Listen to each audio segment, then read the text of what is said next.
It was late October when I decided to take a break from everything and head up to a small cabin I found online. I'd been dealing with too much stress lately, work piling up, city noise constantly around me, barely sleeping through the night. I needed to get out, just get away for a little while. I found this cabin that was cheap to rent, way up in northern Michigan, deep in the woods, surrounded by thick forest and no neighbors for miles. It looked old but solid, just what I needed. I packed up my car, filled the trunk with supplies, and left before sunrise on a Friday. The drive up was long, and the roads got rougher the farther I went. The pavement turned into gravel after I passed a small town with one gas station and a diner. Then even that gravel thinned out into dirt paths. I followed the GPS carefully until the signal dropped. I had made sure to download the offline maps, so I could still find the right turn into a narrow trail barely wide enough for my car. The trees crowded in, and the sky disappeared behind their branches. It took me another 20 minutes of careful driving to finally spot the cabin through the trees. It sat in a small clearing, dark brown logs stacked tightly, a green metal roof, and a single porch that sagged just a little at the edges. A rusted metal barrel sat beside the front steps, probably for burning trash. There was a small woodshed behind the place and a hand pump for water. No electricity, no cell signal, no one else for miles. Perfect. Inside, it was small but clean. One room, mostly. A cot against the wall, a wood stove, a table with 2 chairs, shelves with some canned goods and matches. There was an outhouse out back and a thick pile of firewood stacked against the outer wall. I unloaded my supplies, made a small fire, and settled in. The first night was peaceful. Cold, but peaceful. I wrapped myself in 2 sleeping bags, tucked close to the stove. I read by lantern light for a while, then dozed off to the sound of wind brushing through the trees. The second day, I explored. I walked into the woods with my backpack and a compass, staying careful to mark the trail as I went. The trees were thick, the kind that grew wild and tangled, with no real path cutting through. The air smelled like pine needles and damp earth. I climbed a ridge and looked out across endless forest. No buildings, no smoke, no roads, just trees. I stayed out for a few hours, then returned, made dinner from a can, and sat by the fire as the night set in. That night, I heard something outside. It was late, maybe past midnight. I'd been half asleep when a sound snapped me awake, like something thudding against the porch. I stayed still, listening. Then I heard it again. A slow, heavy step, wood creaking, something's weight shifting. I sat up, heart pounding. I didn't have a gun with me, just a hatchet and a hunting knife. I grabbed the knife and stood in the dark, staring at the door. The sound moved. Another step, then nothing. I waited for what felt like forever. Eventually, I lit a lantern, slowly opened the door, and stepped out. Nothing there, just wind and darkness. The trees rustled, and leaves blew across the clearing. I stood on the porch for a long time, knife in hand, looking out into the woods. I thought maybe it had been an animal, a deer, maybe a bear sniffing around. But the steps had sounded deliberate, heavy, one at a time. I didn't sleep much after that. I stayed wrapped up on the cot, knife beside me, listening. I didn't hear the steps again. The next morning, I checked around the cabin. I found nothing. No tracks, no scratch marks, nothing out of place. I convinced myself it was probably a deer. I went back inside, made coffee on the stove, and sat down to write in my notebook. I tried to let it go. That evening, just as the sun dipped behind the trees, I spotted something through the window. It was far off on the edge of the woods. A shape, still, almost human in size, but too far away to make out. I stared at it for a long time, squinting through the fading light. I thought maybe it was a tree stump, but then it moved. I grabbed the binoculars from my pack and tried to get a better look. But by the time I got them up to my eyes, it was gone. That night, I barely slept. I kept the fire going and sat up most of the time, listening. Sometimes I thought I heard something out there, branches breaking, faint shuffle. But every time I looked, there was nothing. By the 4th day, I started feeling anxious, the kind of nervous tension that doesn't go away. I tried to keep busy, chopping wood, organizing supplies, even going on another short hike, but I kept glancing over my shoulder. The silence felt heavier, like the woods were watching. That night, I woke up to the sound of tapping. Soft, but steady. Tap, tap, tap. I froze. It was coming from the window, the small window above the sink. I stayed still. The tapping continued. Slow, methodical, like fingernails on glass. I didn't move. I didn't breathe. Then it stopped. I waited. Minutes passed. I finally worked up the nerve to grab the knife and step toward the window. I didn't want to light the lantern. I didn't want whatever was out there to see me.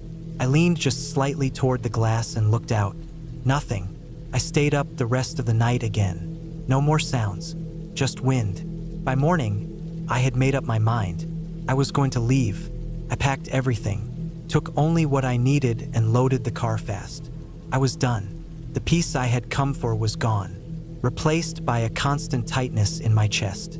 I needed to get out, but the car wouldn't start. I turned the key again and again. Nothing. The battery was fine the day before. I checked under the hood, though I'm no mechanic. Nothing looked wrong, but the engine wouldn't even turn over. I stood there in the cold, staring at the trees. I knew how far I was from the nearest town. I had food enough to last a week or two and a water pump. I wasn't in danger of starving, but the idea of staying longer made me sick. I went back inside and sat on the floor beside the stove. I tried to calm down, but it felt like the walls were closing in. Every sound outside made me jump. Even the creak of the roof in the wind put me on edge. That night, the noises came back. Not tapping this time. Walking. Around the cabin. Slow. Heavy. Careful. I sat in the dark with the stove barely lit, clutching the knife. At one point, I thought I saw a shadow move past the window. Just a flicker. But I saw it. I didn't sleep at all. The next morning, I tried the car again. Still dead. I made the decision to hike out. It would take the whole day, but I knew the direction back to the gravel road. I packed my bag with food, water, flashlight, compass, and my knife. I left a note on the table in case someone came looking. Then I locked the cabin and started walking. I moved fast, not stopping. The woods were still and quiet, but I couldn't shake the feeling that something was following me. I kept looking back. Once, I thought I saw movement between the trees, but when I stared, nothing was there. It took me over 7 hours to reach the gravel road. I was exhausted, legs burning, feet sore.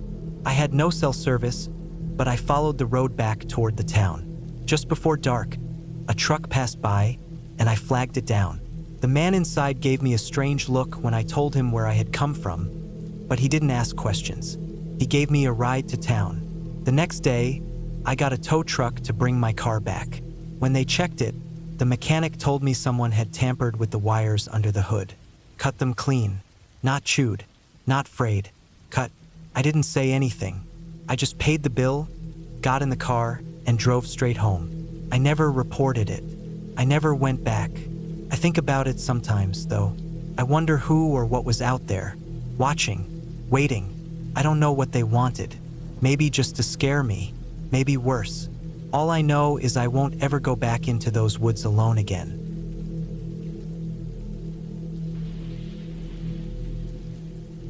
I went up to the cabin to be alone for a while.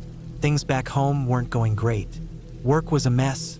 I was fighting with my brother over the property our parents left behind, and I felt like my mind was always going in circles. I wasn't sleeping well, and I'd get these tight knots in my stomach all the time. I needed quiet. I needed to breathe for a few days without anyone around me. The cabin belonged to a friend of mine who moved abroad. He told me I could use it anytime. It was deep in the woods, about 3.5 hours north of the city. No neighbors close by, no paved roads leading up to it, and no cell signal once you pass the last gas station. It was built pretty solid, though: 2 bedrooms, wood stove, old diesel generator, deep well, and plenty of canned food stored in the basement. I brought extra water and fuel with me just in case. I got there early in the afternoon. It was early November. Leaves were everywhere, bright orange, dead brown, some still clinging to their branches. The trees were thinning out for the season.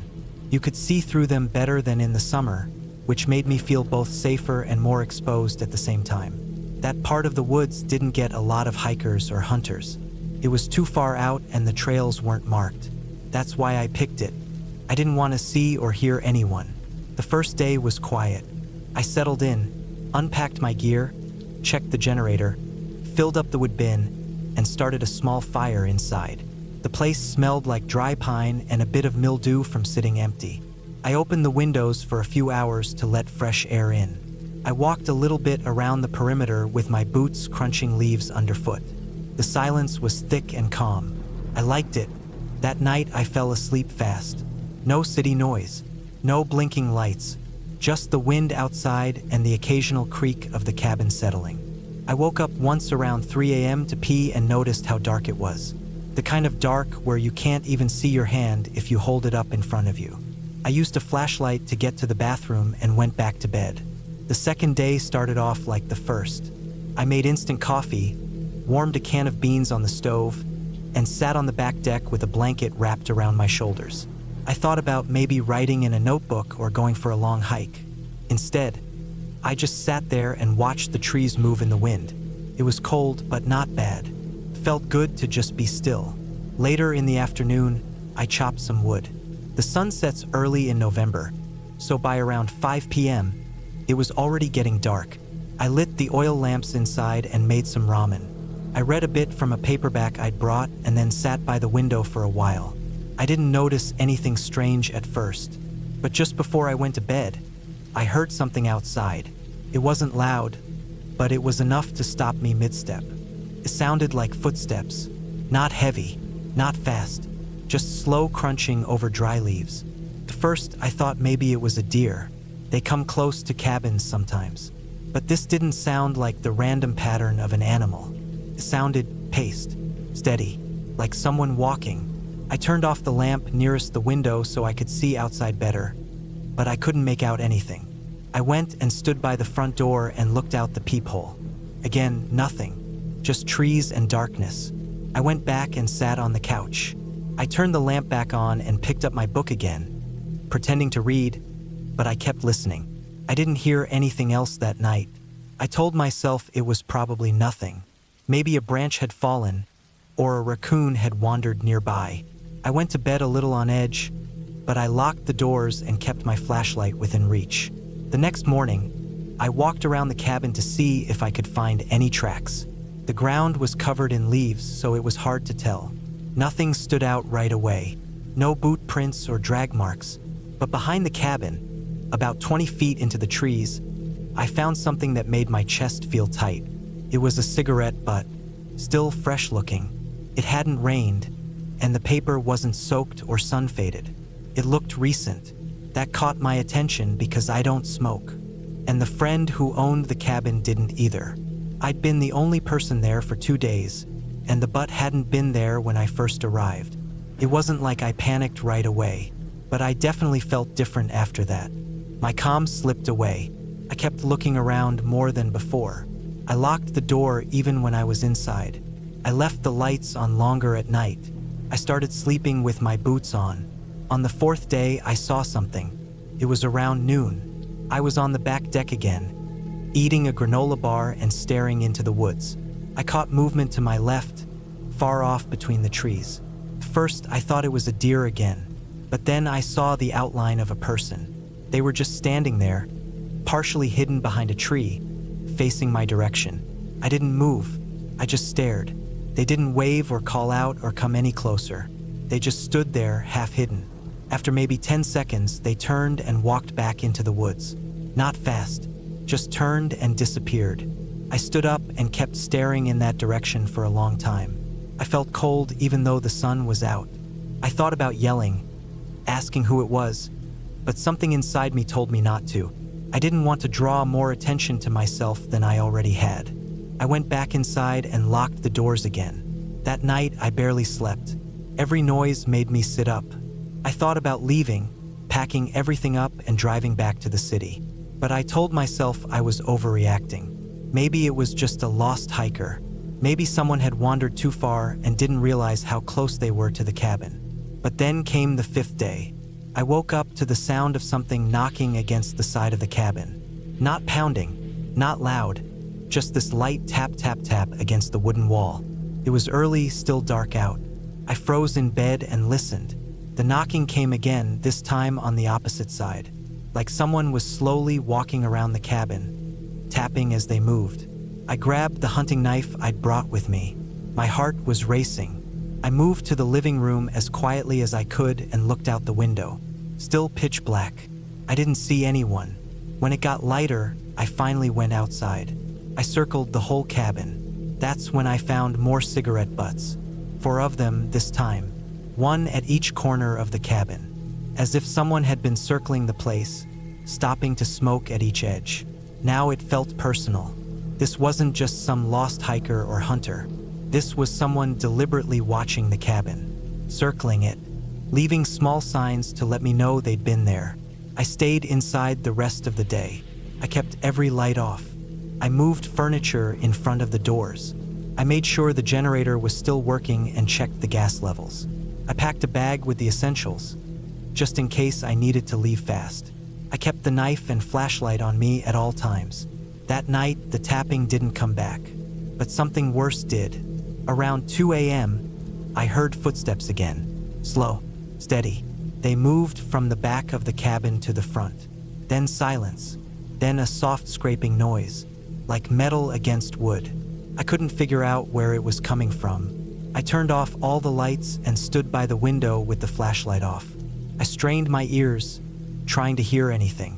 Then I saw it. A flashlight beam, faint and shaky, passed by the window. It moved slowly, scanning the wall. Then it disappeared.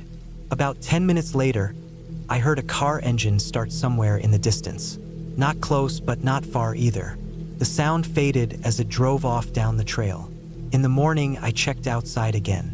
There were footprints in the soft dirt near the front steps. Big boots. Not mine. Not old either. They hadn't been there yesterday. I'd had enough. I packed everything. I didn't eat. I didn't sit down. I didn't care if I left food behind. I loaded my truck in less than 15 minutes and was on the trail back out by 8 a.m. I kept checking the rearview mirror the whole way down the dirt road. Every time I rounded a curve, I looked to see if someone was behind me. When I got back to town, I told the sheriff's department. They sent someone out to check the cabin. A week later, they called me and told me they'd found cigarette butts, boot prints, and what looked like a campfire site about 50 yards into the woods behind the cabin. Someone had clearly been staying out there, but they hadn't found anyone. They said they'd patrol the area more often, but that I should be cautious if I ever went back. I never did. I don't know who those people were or what they wanted. Maybe it was just kids messing around. Maybe it was something worse. All I know is they knew I was there. They watched me. They circled that cabin like they were waiting for something. And when I left, they didn't try to stop me. But the scariest part wasn't what they did. It's what they didn't do. They never tried to break in. Never made threats. Never revealed themselves fully. They just let me know in small, quiet ways that they were out there, watching, waiting, breathing just behind the trees. And that silence, those cigarette butts, that flashlight beam in the night, that's what still sticks with me. Even now, when I wake up at night, I sometimes hear footsteps in my head, slow, crunching over dry leaves.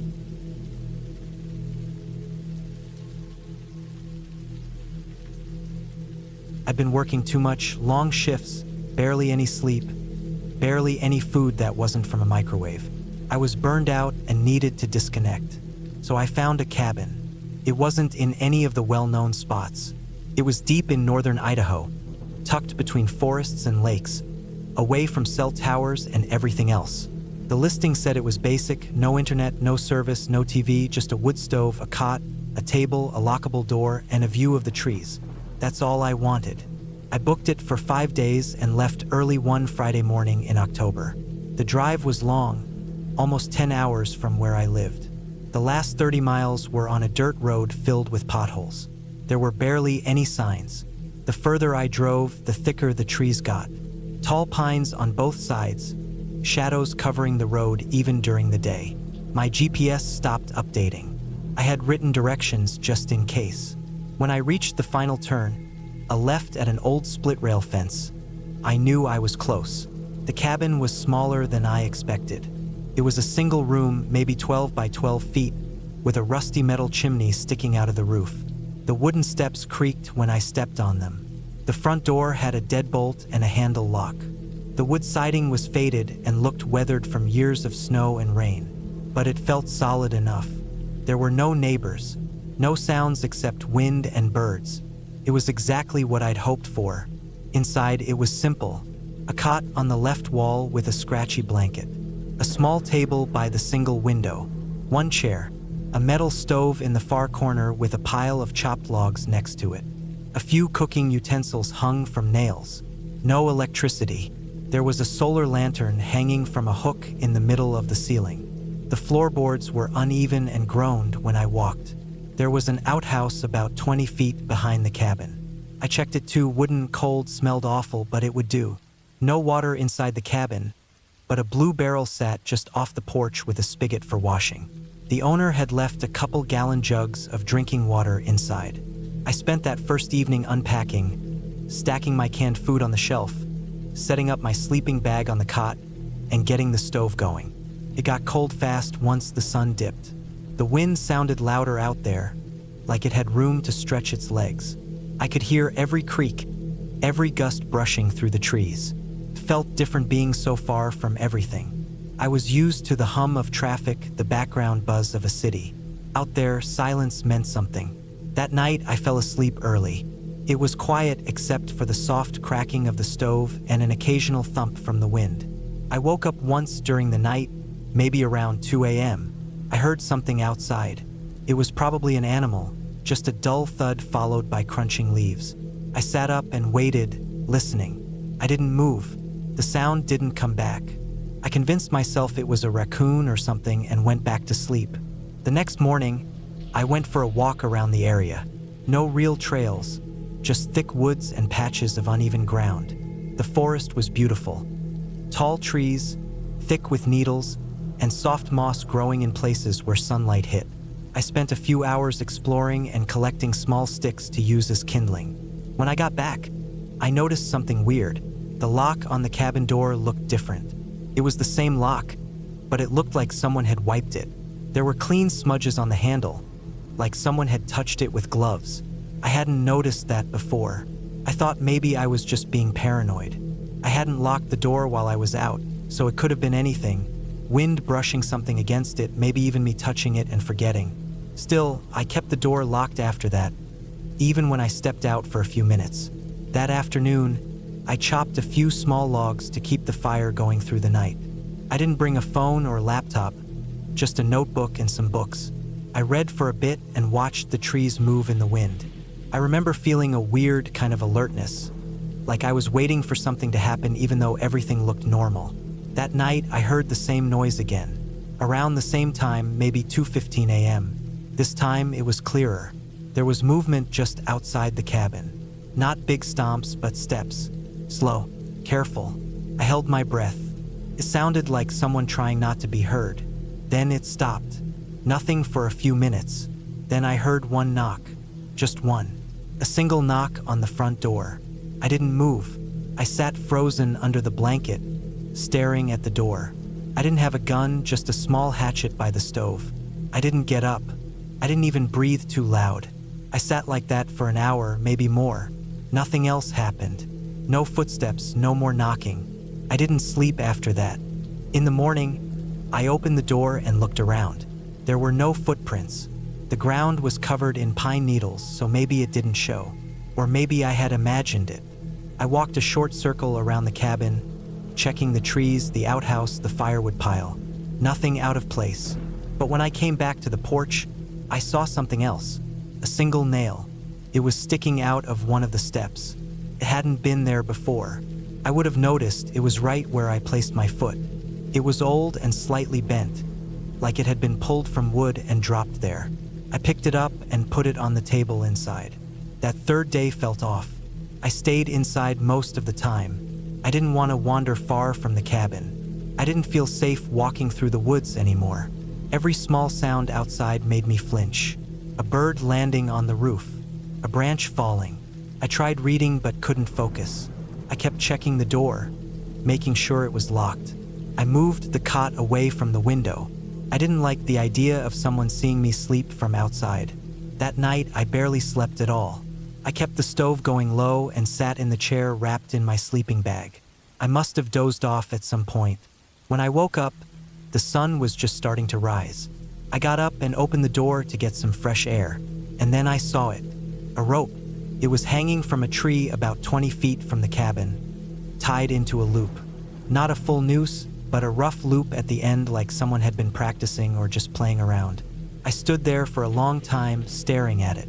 I couldn't explain it. I hadn't seen it before. It wasn't hanging there yesterday. Someone had to have tied it during the night. That was it for me. I decided I wasn't going to stay another night. I packed everything I could. I ate a quick meal straight from the can and shoved the rest of the food into my backpack. I cleaned the stove and closed the shutters. I wasn't planning to sleep again in that cabin. I would hike out, drive to the nearest town, and find a motel. I started down the dirt road around 10 a.m., driving slow, watching the trees. About 4 miles in, I saw something that made me stop. A car. It was parked off to the side in a small clearing. Not hidden, but not completely visible from the road either. It was an old SUV, maybe late 90s, covered in dust. No plates, windows rolled up. No signs of people. It didn't belong there. This wasn't a place people passed through. This was deep wilderness. I wrote down the make and model in my notebook and kept going. My gut told me not to stop. I just wanted to get out of there. I reached a gas station about 2 hours later. I sat inside for a while, drinking coffee and trying to calm down. I told the guy behind the counter that I'd seen an abandoned car deep in the woods. He didn't seem surprised, just nodded and said sometimes people leave junk cars in the forest. I didn't push it. I wasn't in the mood to explain everything. I drove straight home after that. When I got back to my apartment, I showered, ate real food, and slept 12 hours straight. I felt better the next day, but something still bothered me. I kept thinking about that cabin, the rope, the knock, the nail, the car. It didn't feel random. A few days later, I decided to go online and look up any reports of crimes or disappearances in that area. I searched for hours. I didn't find much, but there was one article years old about a missing hiker.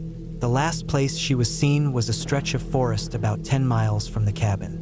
She had been traveling alone. Her car was found parked along a dirt road. They never found her body.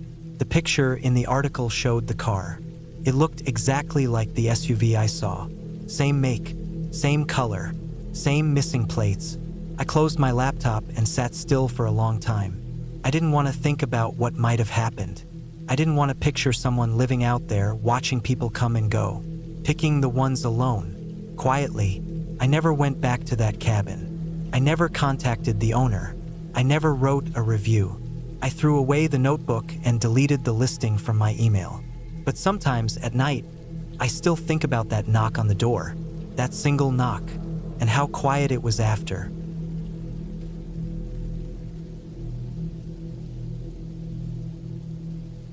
It was late October when I decided to spend a week in a remote cabin deep in the mountains of northern Idaho.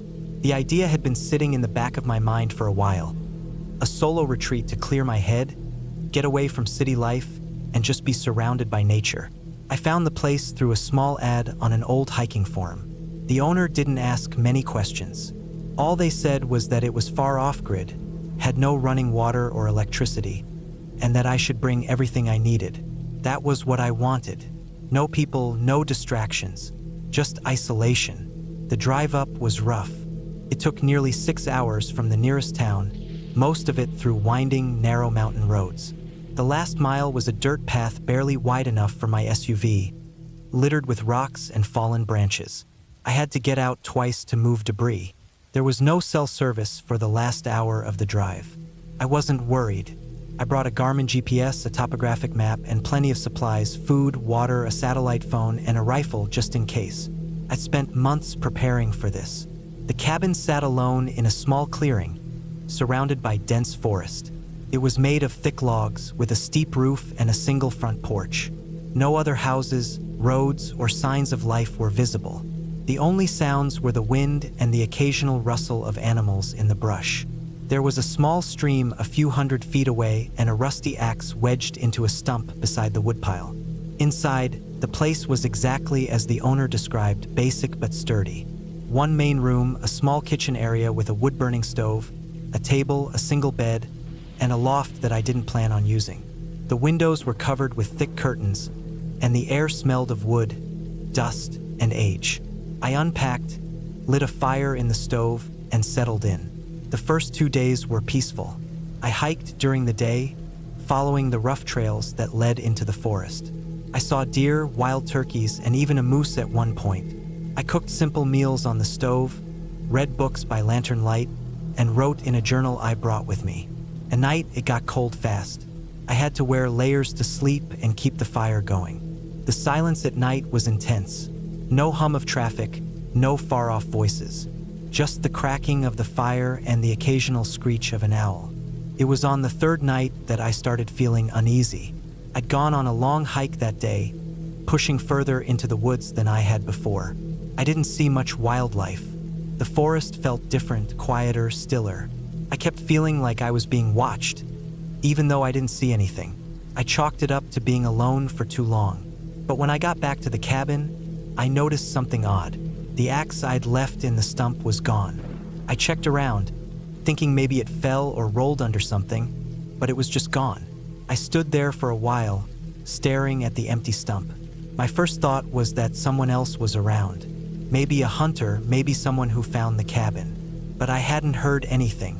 No footsteps, no voices, no tire tracks near the cabin. I checked inside, nothing seemed touched. I locked the door that night, propped a chair under the handle, and kept the rifle beside me as I slept. I told myself it was probably an animal or I misplaced it. The next morning, I checked again. Still no axe. But I noticed something else.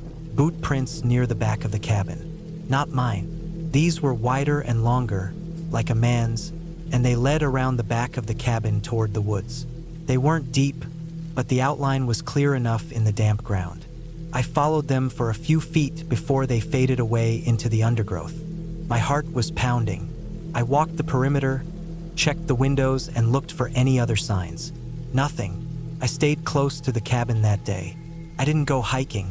I kept the rifle nearby and made sure the doors and windows were locked. I barely ate. Every sound outside made me jump. A branch snapping, a bird flying off, leaves rustling. I didn't see anyone, but the feeling of being watched was stronger. I barely slept that night. I kept waking up, listening, checking the windows. At one point, I thought I heard footsteps on the porch. I held my breath, gripped the rifle, and waited, but it stopped. When I finally got the courage to check, there was nothing there. On the 5th day, I found the axe. It was leaning against the door when I opened it in the morning. Clean. No dirt, no rust. Like someone had wiped it down. I froze. My eyes scanned the trees, but again, no one. I grabbed the axe, pulled it inside, and locked the door. I felt sick. Whoever it was knew I was here. They were close, watching. Maybe they'd been inside. Couldn't be sure. I decided to leave the next day. I packed up everything I could that evening, loaded it into the SUV, and planned to drive out first thing in the morning. I didn't want to drive that trail in the dark. That night was the worst. I didn't sleep. I sat in the chair by the door with the rifle on my lap, listening. At around 2 a.m., I heard movement outside, slow, crunching steps, circling the cabin. I didn't move. The steps stopped at the window.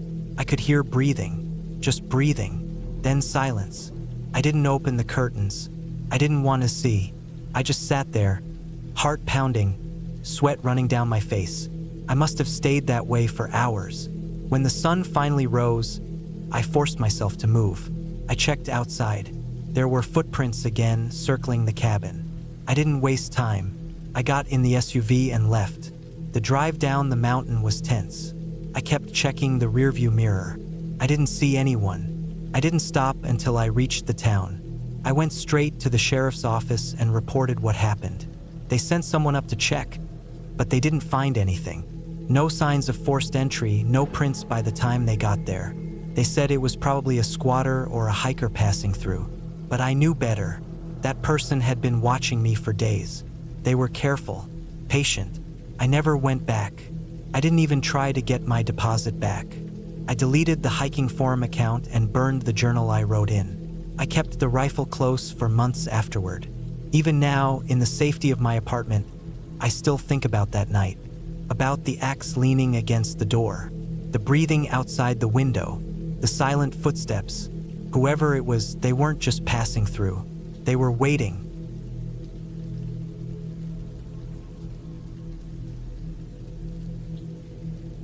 I had no plans of staying in a cabin. I never liked being alone, and I never trusted buildings that sat for years out in the middle of nowhere. But a few weeks after I quit my job in the city and things started to feel too noisy and fast, I gave in to a dumb idea. I found this cabin through a post on some local listing site. The guy who owned it was older, lived downstate, and didn't seem to care about the property anymore. He rented it out for a cheap price, said it was perfect for writing or quiet thinking. I wasn't a writer, and I wasn't trying to think about anything too deep. I just wanted to be alone for a bit, maybe reset myself. The cabin was about a 5-hour drive from where I lived. I packed my old SUV with supplies, enough food for 2 weeks, some warm clothes, a toolbox, and a few essentials. I made sure I had a first aid kit, spare batteries, flashlights, a sleeping bag, some rope, duct tape, and a water filter just in case. My phone was loaded with offline maps, and I printed out directions too because I didn't trust the reception once I got out there. The drive was mostly smooth. Once I got off the highway, it was another 45 minutes down winding back roads that felt more like trails than real streets. The last part of the drive was up a dirt road that had trees leaning over it, branches almost scraping the roof of the car. I kept checking the map to make sure I hadn't missed a turn, but it was the only road in sight. When I finally saw the cabin, it looked more like a shed from a distance. It was tucked back between some pine and birch trees, just far enough from the road to be hidden if you didn't know where to look. The outside was weathered, the wood gray and dry. The roof had moss on it and the chimney leaned slightly to the right. There was no fence, no other houses in sight, and no signs of any recent visitors. The small clearing around it was overgrown with weeds and dead leaves. I parked right beside it and sat there for a few minutes, just listening. No sounds, no birds even. It was dead quiet, the kind of quiet that makes your ears ring a little. I got out and stretched, then unlocked the cabin door. The guy had mailed me a rusted old key, and it took some effort to get it to turn. Inside, the air smelled like mold and wood smoke. It was a single large room with a low ceiling, a fireplace made of cracked stone, and an old iron stove. There was one bed pushed against the far wall, a table with a few chairs, and a narrow door that led to what I guessed was a bathroom. The place was dusty, but not trashed. I swept the floor, wiped down the table, and checked that the windows latched shut. They did, barely. There was no electricity. I knew that going in, so I brought 2 lanterns and a solar charger for my phone. There was no running water either, just a well with a hand pump about 20 feet from the door. I tested the pump. It worked, though the water came out rusty at first. I let it run for a bit and then it cleared up. That first night, I made a small fire in the stove to take the edge off the cold. I ate a can of chili, drank some water, and sat on the bed reading a book by lantern light. The silence was heavy, like the whole forest was waiting for something. I tried not to think about that. I slept okay the first night, except I woke up once around 3 a.m. It was totally black, no sound, but I felt like I had heard something before I opened my eyes. Couldn't remember what it was. I went back to sleep after about an hour of staring at the ceiling. The next day, I walked around the area a bit. There was no marked trail, but I found a path behind the cabin that led down toward a small stream. I followed it for maybe a quarter mile before turning back. I saw no trash, no signs of people, no footprints. It felt like I was the first one there in years. I liked that at first. For the next 3 days, I kept the same routine. I ate, I read, I went on walks, and I slept. I was finally starting to feel like I could breathe again. I stopped checking my phone. It only had 1 bar of reception when I stood near the well, and I didn't feel like standing there long enough to load anything. Then I started hearing the noises. It was small things at first. A creak under the floorboards at night. A short, soft knock from inside the walls. I told myself it was mice, or maybe the wood shifting as the temperature dropped. But on the fourth night, it was louder. I had just gone to bed. The lantern was turned off. I had my flashlight beside me, but I didn't turn it on. I lay there in the dark, my ears sharper than usual. That was when I heard a sound coming from inside the wall behind the bed. It was like someone dragging their fingers across the wooden boards. Not hard, not fast, just slow and steady. Then it stopped. I stayed perfectly still. My heart started beating faster. I waited for maybe 10 minutes, staring up at the dark ceiling, barely blinking. Nothing happened again. Eventually, I convinced myself it was a squirrel or a raccoon that had gotten inside the walls. I turned over and went back to sleep. The next morning, I got up early and checked the cabins outside. I walked all the way around it, checking the siding and under the deck. I found no holes, no droppings, no signs of anything nesting. I even got my flashlight and looked into the crawl space under the cabin. It was damp and filled with spider webs, but nothing moved. No animals. Still, that night, the sound came back. This time, it was longer, louder. Not just a scratch. Something thumped softly inside the wall by the stove, like a hand pressing against it once. Then again, an hour later, behind the bathroom. Then once more behind the bed.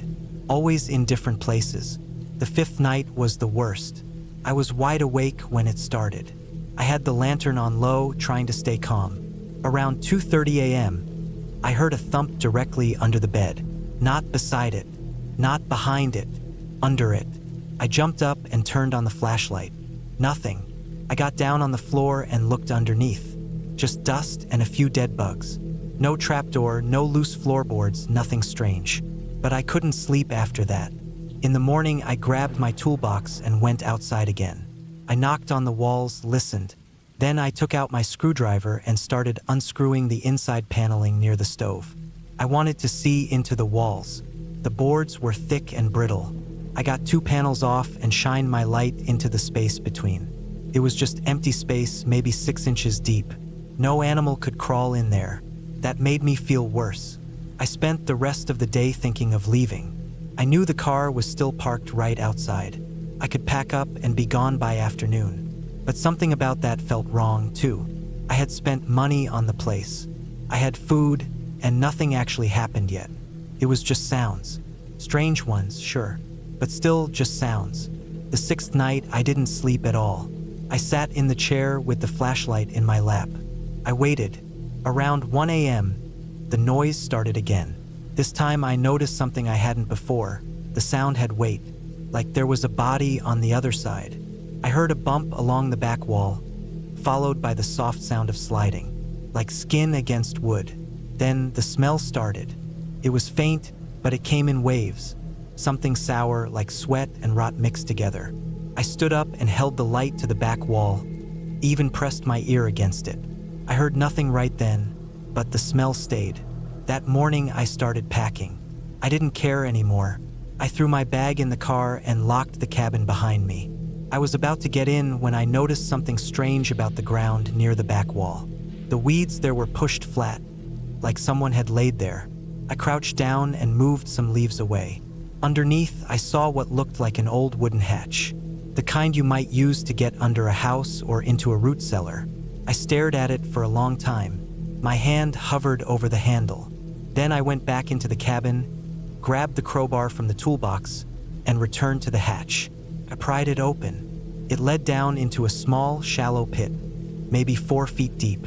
Inside were scraps of old bedding, a few rusty cans, and what looked like claw marks on the inside dirt wall. No bones, no tools, nothing else.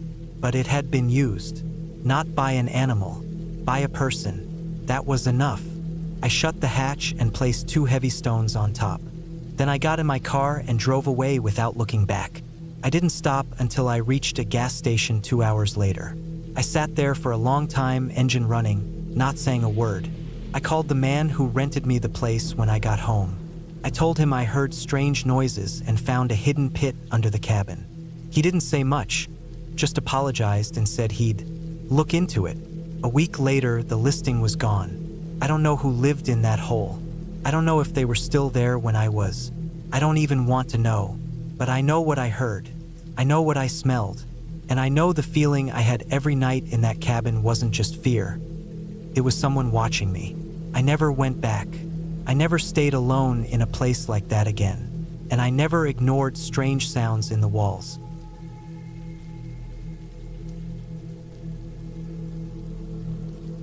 I had always thought of myself as someone who could handle being alone. I didn't have many close friends. I never got lonely the way most people say they do. I liked silence. I liked peace. That's probably why I agreed to spend a week alone in a rented cabin deep in the woods of northern Idaho. It was early October, just before the weather turned cold enough to freeze. The leaves were golden and red, and the air had that clean, dry smell that you only get in remote forest areas. I had found the place online, an old but functioning cabin, no internet, no cell service, and it was located about 2.5 miles down a private logging road that barely showed up on GPS. The listing said there was a working generator, a stove, and enough firewood stacked out back to last the season. No neighbors for miles. That was the selling point. I had just finished a long project at work that drained me in every possible way. My eyes ached from screens, and I hadn't slept a full night in weeks. So when I saw the listing, something in me clicked. I didn't even think twice. I booked it for 7 nights, paid up front, and made the drive 2 days later with a cooler full of food, a small hiking bag, a flashlight, some books, a portable radio, and a backup solar charger. I had no reason to think anything would go wrong. The drive was long, maybe 11 hours in total, and by the time I reached the turnoff for the narrow logging road, the sun was getting low. That road wasn't easy to follow. It hadn't been maintained in years, and I had to creep over rocks and fallen branches, weaving around the worst parts and hoping my car didn't bottom out. I kept expecting to see the cabin just around the next bend, but it took me another 20 minutes of slow driving before I finally saw the clearing ahead. The cabin looked exactly like the pictures online. It was small, 1-story, and made of grayish logs with a shingled roof and a chimney that looked like it hadn't seen smoke in a while. There was a small front porch with a sagging bench and a couple of old boots left by the door. I stepped out of the car and immediately noticed how quiet everything was. No wind, no birds, just a stillness that was heavier than I'd expected. The only sound was the soft ticking of my car engine cooling off. I unpacked quickly, took everything inside, and did a quick sweep of the place. It wasn't dirty, but it definitely had that nobody's lived here in a while feel. Dust on the windowsills, cobwebs in the corners, and a faint musty smell like wet wood. But it was warm enough, and once I got the generator going, the lights flickered on and the small fridge kicked into life. That first night, I didn't do much. I heated up a can of chili on the stovetop, ate while sitting on the porch, then went back inside and read by flashlight because I didn't fully trust the wiring in the place. I remember falling asleep quickly, the kind of deep, heavy sleep you only get when you're far away from noise. The next morning was still. No wind again, just a dry silence outside. I made instant coffee, ate a granola bar, and sat outside again, this time noticing how far the trees went. The whole place was surrounded. The clearing was maybe 30 feet wide, and beyond that, just pines and maples stretching as far as I could see. I didn't feel uneasy, exactly, but there was something about the silence that started to get under my skin a little. I decided to take a walk. I stayed on the overgrown road at first, following it back the way I came. After maybe 10 minutes, I veered off to the side and walked a loop through the woods, checking out the undergrowth and looking for any signs of animals. There were none. No squirrels, no birds, not even bugs. Just leaves, pine needles, and my own boots crunching the forest floor. I didn't even realize how far I'd walked until I checked my watch and saw it had been almost 2 hours. I hadn't brought a compass, but I had a rough idea of the direction, so I turned back and eventually made it to the cabin just before lunch. That night, I noticed something odd. Just before I fell asleep, I heard what sounded like movement outside. Not heavy footsteps, not animals running, but something softer, like leaves shifting, like a slow drag. I sat up in bed, flashlight ready, and just listened. It was a full moon that night, and some of the light slipped through the window. I waited 5-10 minutes, but I didn't hear it again. I figured it might have just been a branch falling or the wind finally starting to move. The next day, I looked around the clearing for any signs of animals. There were no tracks, no droppings, nothing disturbed. But what caught my attention was a narrow path that seemed to lead into the woods behind the cabin. I hadn't noticed it before. It wasn't an official trail, just a break in the trees where the underbrush was thinner, and the ground looked more packed down than the rest. I figured maybe whoever owned the place used it to check traps or explore. I didn't go far down it that day, just walked a few minutes in, marked a tree with a stick scratch, and came back. I didn't think much of it. That night, I heard the sound again. This time, closer. Same dragging noise. Not steady. It would come in short bursts, like something heavy being pulled a few feet, then stopping. I sat up again, turned off the generator just in case the noise was too soft to hear over it, and waited. It stopped after maybe 10 minutes, and again, I saw nothing. I tried to sleep, but kept imagining what could make that kind of sound. A person dragging something? An animal with a limp? I eventually drifted off, but didn't sleep as deep. The fourth day, I walked down that hidden path again. This time, farther. I went about a quarter mile in, maybe more. The trees grew tighter the deeper I went. There were no markings, no signs of anything unusual, until I came to a small clearing. Right in the middle of it was an old tent, partially collapsed, and a rusted folding chair beside a fire pit full of ash and burnt cans. It looked abandoned, but not ancient. The fabric of the tent was dirty, but not shredded. There were some items inside: a sock, a rusted spoon, part of a jacket sleeve. It looked like someone had stayed there for a while, then left in a hurry or just never came back. That put me on edge. I walked around the site, looked for any sign of a trail, any name tags, anything. But it was just empty. No wallet, no ID, not even a torn-up sleeping bag. I backed away and returned to the cabin without looking back. Something about it felt wrong. Not dangerous exactly, just wrong. That night, the dragging sound came again. This time, I didn't just sit there. I got up, put on boots, grabbed my flashlight, and opened the door.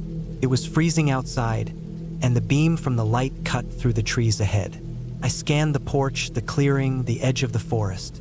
Nothing. But just as I was about to shut the door, I noticed something odd at the far side of the clearing. A dark patch that hadn't been there before. I walked toward it slowly, and as I got closer, I realized it was a pile of broken branches and leaves. Not fallen from above, but arranged like a rough mound. I kicked at it and uncovered the top of a crate. A wooden box. It looked old, stained dark in places, and had a metal latch on one side. I didn't open it. I couldn't explain why, but something told me not to. I covered it back up and went inside. My stomach was tight the rest of the night. I didn't sleep at all. The next morning, I decided I would leave. I packed what I could quickly, loaded the car, and went to start it. The engine wouldn't turn over. I tried 3 times, then 5. Nothing. The battery was fine, the lights came on, radio worked, but it wouldn't start. I opened the hood, checked the connections, but I didn't know much about engines. I tried again after waiting an hour. Still nothing. That was when the panic started to creep in. I told myself I'd wait the day out, then hike the logging road the next morning to find help. I had enough food, and I wasn't in immediate danger. But I couldn't sit still. I kept looking at the tree line. I kept thinking about the dragging sound and the crate. By evening, I turned the generator back on, locked the cabin door, and sat with the flashlight in my lap. Not reading, not eating, just waiting. Around midnight, the dragging sound came again. But this time, it was continuous. No stopping. Came from behind the cabin and got closer. I turned off the generator and held my breath. The sound stopped just at the back wall. Then I heard the faintest scratch, like something sharp running along the wood. I stayed up the rest of the night. By morning, I couldn't take it anymore. I grabbed my pack, left most of my things behind, and started hiking the logging road. My legs were shaking, but I didn't stop. I walked the whole way until I reached the main dirt road, where I finally got a bar of cell signal and called for a tow and help. Took them hours to arrive. When I told them what had happened, they said the area had a history of squatters and drifters using old campsites, but nothing serious had been reported. When the tow truck driver got the engine started with no issue, I didn't say anything. I just nodded and left. I never went back to get my things. I never contacted the cabin owner again. I don't know who or what made those noises. I don't know what was in that crate. I don't know who left the tent in the woods. But every now and then, when I'm alone at night, I remember the sound, slow, steady dragging, and I wonder if I really escaped or if I just walked away.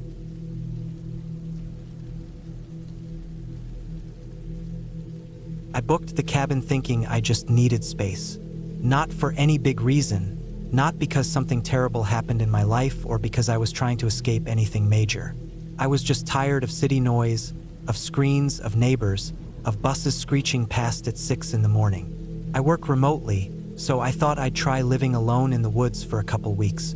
Just work in the mornings, hike in the afternoons, make my own meals, sleep early, reset my head. The place was 3 hours from the nearest city, deep in a forested area that didn't have much around it except dirt roads and pine trees. I found it online. The photos looked great. A small, simple wooden cabin.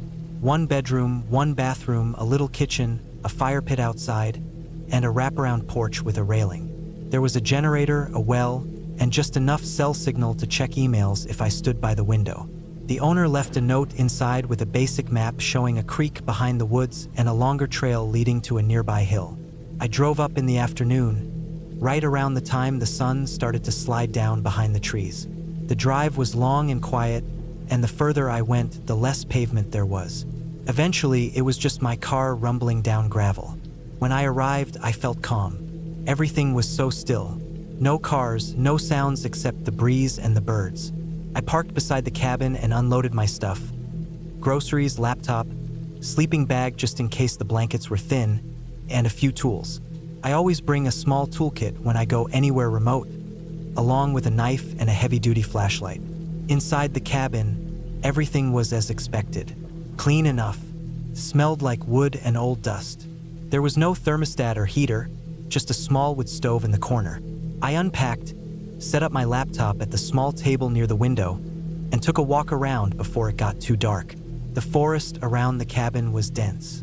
Tall trees, uneven ground, a lot of moss and dead branches. About 50 feet out, there was a rusty metal barrel like the kind used for burning trash. It was half buried in leaves. Not far from that, I noticed an old wooden post with a small hook nailed to it. It looked like it once held a lantern or maybe a hanging plant. Strange place for it, but I figured maybe someone tried decorating the area years ago. That night, I ate a sandwich, sat on the porch, and just listened. It was so quiet. A few rustles in the woods, maybe squirrels. The wind blew steady through the trees, and the air was cold enough that I wore a hoodie even inside. I went to bed early. The first few days were peaceful. I got into a routine. I woke up with the sun, made coffee using bottled water and a gas burner, did a few hours of remote work, and then I went out hiking. I explored the path behind the cabin, followed it to the creek, and even tried walking the longer trail marked on the map. It was rough, not well maintained, and parts of it were covered in downed trees. But it felt good to walk that much. My legs ached by the 3rd day, but I felt clearer mentally than I had in a long time. It was on the 4th day that I noticed something strange. I was walking the short trail behind the cabin, just a little morning stretch before sitting down to work. I saw footprints, not mine. They were boot prints, but older and partly smudged. The weird thing was they were going away from the cabin, not toward it. They didn't match my boot tread, and they weren't in the same direction I usually walked. It looked like someone had passed through maybe the day before, walking through the woods parallel to the trail but not on it. At first, I didn't think much of it. Maybe the cabin owner came by for some reason, or maybe it was an old mark. But the next day, I saw more. This time, they were fresh. Same boot tread, deep in the soil like they were recent. This time, I followed them. They curved away from the trail and went deeper into the woods. I followed them maybe 50 feet, then stopped. I got a strange feeling. I looked around, and everything felt off. I wasn't scared exactly, but I had that sense you get when you walk into a room and something isn't right. The air was still. No bird sounds. No rustling. I turned and walked back to the cabin. That night, I locked the door. I hadn't locked it the previous nights. There was no reason to, but now I just did it without thinking. I also took my knife out of the pack and kept it on the nightstand. I couldn't explain why. I wasn't panicking. I just didn't like those footprints. The next morning, when I stepped outside, I saw something else. The barrel out in the woods had been moved. Not by a lot, but it was rotated. I was sure of it. The side that had a dent, one I noticed on the first day, was now facing a different way. It wasn't just me remembering wrong. I even had a picture on my phone from that first day that showed the dent clearly facing the cabin. Now it was on the opposite side. I walked over to it, slowly, and saw that the ground around the barrel was disturbed. Fresh scuffs, leaves pushed aside. Someone had been near it. Recently, I looked around but saw nothing else. I didn't hear anything, but I felt something. That night I couldn't sleep. Every little sound made me sit up and listen. I kept the lantern on and stared at the window. At one point, I thought I saw movement on the porch. Couldn't be sure. I told myself it was just the shadows. But I didn't sleep more than an hour. By the 6th day, I started thinking about leaving early. But I told myself that was overreacting. Nothing had happened. No one had broken in. No one had shown themselves. There was no evidence anyone meant harm. But I still couldn't shake it. The forest no longer felt peaceful. Felt like I was being watched. Every time I stepped outside, I felt eyes on me. That evening, I heard footsteps around the cabin. I was sitting inside with the lights off. I'd been working on my laptop and lost track of time. It had gotten dark, and I didn't bother lighting the lantern. I was just about to get up when I heard it, soft crunching outside. Slow, careful steps, moving along the porch. I froze. The steps moved from one side to the front. Then silence. I didn't move. I just stared at the door. Then I heard it, barely audible. The soft creak of a foot on one of the porch boards. I didn't have a gun, just the knife and the flashlight. I didn't move. I waited maybe 10 minutes, completely still.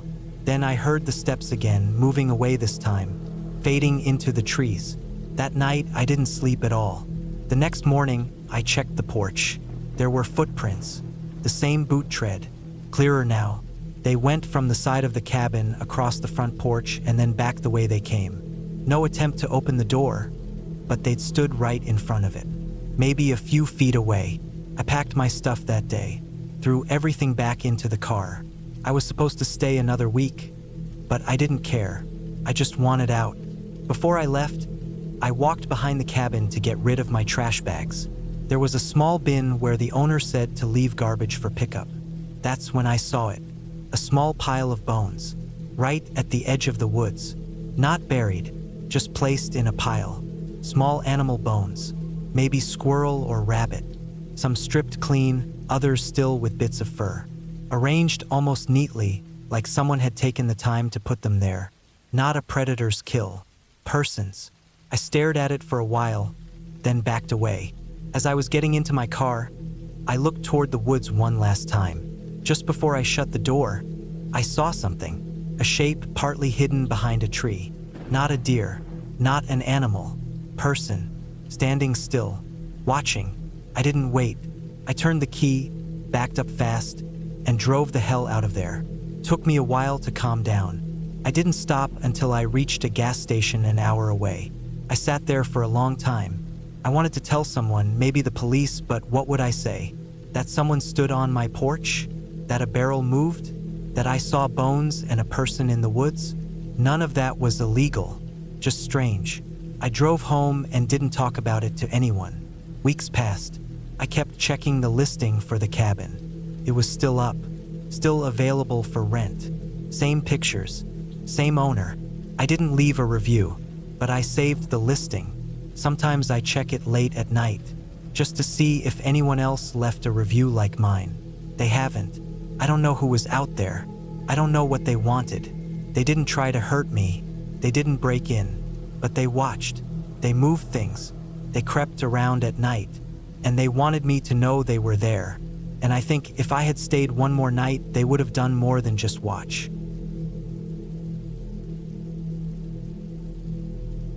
I didn't plan for any of it. I wasn't looking for trouble or adventure or anything dramatic. I just wanted to be alone for a while. I had been burned out for months. Work had worn me down until even getting up in the morning felt like lifting a boulder. I stopped answering calls. I ignored texts. I told everyone I needed a break. And when that didn't work, I just disappeared for a while. I took my car and drove up north to Montana, far from where anybody knew me, deep into the mountains where everything felt slower and quieter. The cabin I found wasn't fancy. It was listed on an old website that looked like it hadn't been updated in years. The photos were grainy and the location was vague, but it was cheap. The listing said it was about 45 minutes from the nearest town, and the last 15 minutes were down an unpaved road. That sounded perfect to me. I booked it for 2 weeks. No Wi-Fi, no phone signal, no neighbors. When I arrived, I was exhausted. The last stretch of road was a winding dirt path that cut through thick trees. My tires kicked up so much dust that I could barely see out the back. The only sign I was going the right way was a hand-painted wooden arrow nailed to a tree, pointing up the hill. When I finally reached the top, the cabin was there. Small, dark, square, and sitting just beyond a clearing that had clearly once been maintained but now was overgrown with weeds and tall grass. The cabin had a porch that creaked when I stepped on it and a door that stuck when I opened it. Inside, it smelled like dust and old pine. There was a wood stove in one corner, a single table with 2 chairs, and a small kitchen that looked like no one had used it in years. There was no fridge, just a small cooler left behind, and some cabinets with spiderwebs inside. The bedroom was even smaller, just a bed and a nightstand. There was a bathroom, thankfully, with a rust-stained sink and a toilet that needed some convincing to flush properly. Everything worked, though. That was enough. The first 2 days were peaceful. I unpacked my things, set up some firewood, and started cooking simple meals on a small camp stove I'd brought. I read. I slept. I walked around the woods nearby just slowly. No agenda, no pressure. The trees were tall and thick. Pine needles blanketed the ground and muffled the sound of my footsteps. I started to feel okay again. On the 3rd day, something changed. It started with something small. I woke up that morning and found my axe missing. I had brought it with me to chop firewood. I kept it leaned against the side of the porch, right by the steps. But it wasn't there. At first, I thought maybe I'd forgotten it somewhere. I looked around the cabin. Inside, behind the woodpile, under the porch. I checked again, slower this time. Nothing. That didn't bother me too much, not yet. Maybe I had left it in the woods while cutting branches or clearing a small path. I went back out and retraced my steps. I didn't find the axe, but I did find something else. About 20 feet from the cabin, where the trees thickened, I found footprints. Not mine. I was sure of it. These were larger, wider. The tread was different, more rugged than my own hiking boots. They looked fresh too, clear edges in the pine needles. The oddest part was the direction they came from. They didn't lead to the cabin. They led away from it, as if someone had been standing near the cabin, then walked back into the woods. That didn't make sense. I hadn't seen anyone. I hadn't heard anyone. There were no cars, no neighbors, no signs of life out here. That night, I locked the door. I hadn't done that the first 2 nights. I had left the door unlatched because it felt safe here. But now I wasn't sure. The wind blew harder that night. It made the trees sway and knocked branches against the cabin walls. I lay in bed staring at the ceiling, listening to every creak. At some point, I fell asleep. The next morning, the first thing I noticed was the door. It was wide open. I had locked it. I knew I had. I stood there in the doorway, staring into the early morning light, trying to convince myself that maybe I hadn't latched it all the way. Maybe the wind had pushed it open.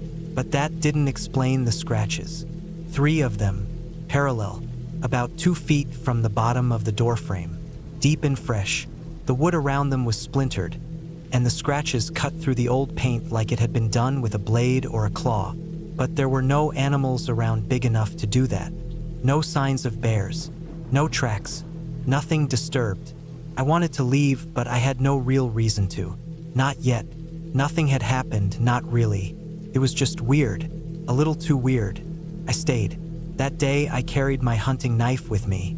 I didn't go far into the woods. I stayed close. I looked around the area where I'd seen the other footprints, hoping I'd imagined them the first time. I found more instead. Older ones, fainter, but still there. Different treads too, as if more than one person had been walking through here over time. Some looked weeks old, some days. That night, I nailed a piece of furniture in front of the door. Just a small chair, but it made me feel better. I kept the knife close to me, on the nightstand beside the bed. I kept the flashlight in my hand, battery loaded and tested. I didn't sleep much. The noises started around 2 a.m. They weren't loud, just soft thumps. Then some scraping, something brushing against the side of the cabin. I held my breath. I didn't move. The sound circled slowly from one side of the cabin to the other. I turned off the flashlight. I waited. At some point, the sound stopped. I waited another hour before I even thought about moving. When I finally got up and looked out the window, I saw nothing. But in the morning, I found something that hadn't been there before. Pile of rocks, carefully stacked, right at the bottom of the steps. 5 of them, balanced one on top of the other, perfectly still. It wasn't natural. It looked arranged, deliberate. There was no reason for it to be there. I kicked it over. I packed that morning. I shoved everything back into my bags and loaded the car. I wanted to leave, but I couldn't go yet. The car wouldn't start. The battery was dead. I checked the lights, they were off. I hadn't left anything running. The battery should have been fine. I checked under the hood, even though I didn't know much about engines. Nothing looked out of place. Nothing obvious. The cables were connected. The gas tank was more than half full. I tried the key again. Just clicks. That's when I knew I had to walk. The nearest town was miles away, but I remembered a gas station about 10 miles back along the dirt road. It was closed when I drove by, but there was a house next to it. I figured maybe someone lived there, or maybe they had tools, maybe even a phone. I took my pack, some water, a flashlight, and the knife. I left the rest. The walk was quiet at first. Too quiet. Even birds weren't singing. About 2 miles in, I felt like I was being followed. I stopped walking, and the sound behind me stopped. I turned around. Nothing. Just trees. Thick pines packed tightly, their shadows stretching across the dirt. I waited. Still nothing. I walked again, slower. Every few minutes, I heard something behind me. A soft crunch of dry needles. A snap. Then silence again. I picked up the pace. I didn't run, not yet, but I moved quickly. My hands were sweating even though it was cold. My back itched like eyes were on me. For miles in, I found something hanging from a branch. It was my axe. Clean. Hanging by its handle from a thin piece of rope tied neatly to a low branch. Like someone wanted me to see it. I didn't touch it. I kept moving. Just before the 7th mile, I saw the first sign of human life. An old rusted mailbox leaning sideways on a wooden post. There was no name, just peeling white paint. I followed the driveway behind it, and after about 10 minutes, I saw the house. It looked abandoned. The windows were boarded. The porch sagged in the middle. The gas station beside it was even worse. The roof had caved in on one side, and the pumps were gone. Everything looked dead. But then I saw the smoke. A thin line of it rising from the back of the house. A chimney. A fire. Someone was there. I stepped onto the porch. It groaned under my weight. I knocked. Nothing. I knocked again, louder. Still nothing. I tried the door. It wasn't locked. Inside, the air was warm. Too warm. The fire was burning in a stone fireplace. But no one was there. A chair faced the fire, and next to it was a table with 2 things on it. A lantern and a radio. The radio was off. I turned it on. Nothing but static. I turned it off. Then I saw the photos on the wall. Old, yellowing photographs. Black and white. All of them showing the same thing, the cabin I had stayed in. Some of them were dated. 1996, 2001, 2009. Each photo showed the cabin from the same angle, but something changed in each one. New scratches on the door. A different car parked out front. A new pile of rocks. One photo showed a man standing on the porch. His face was turned away.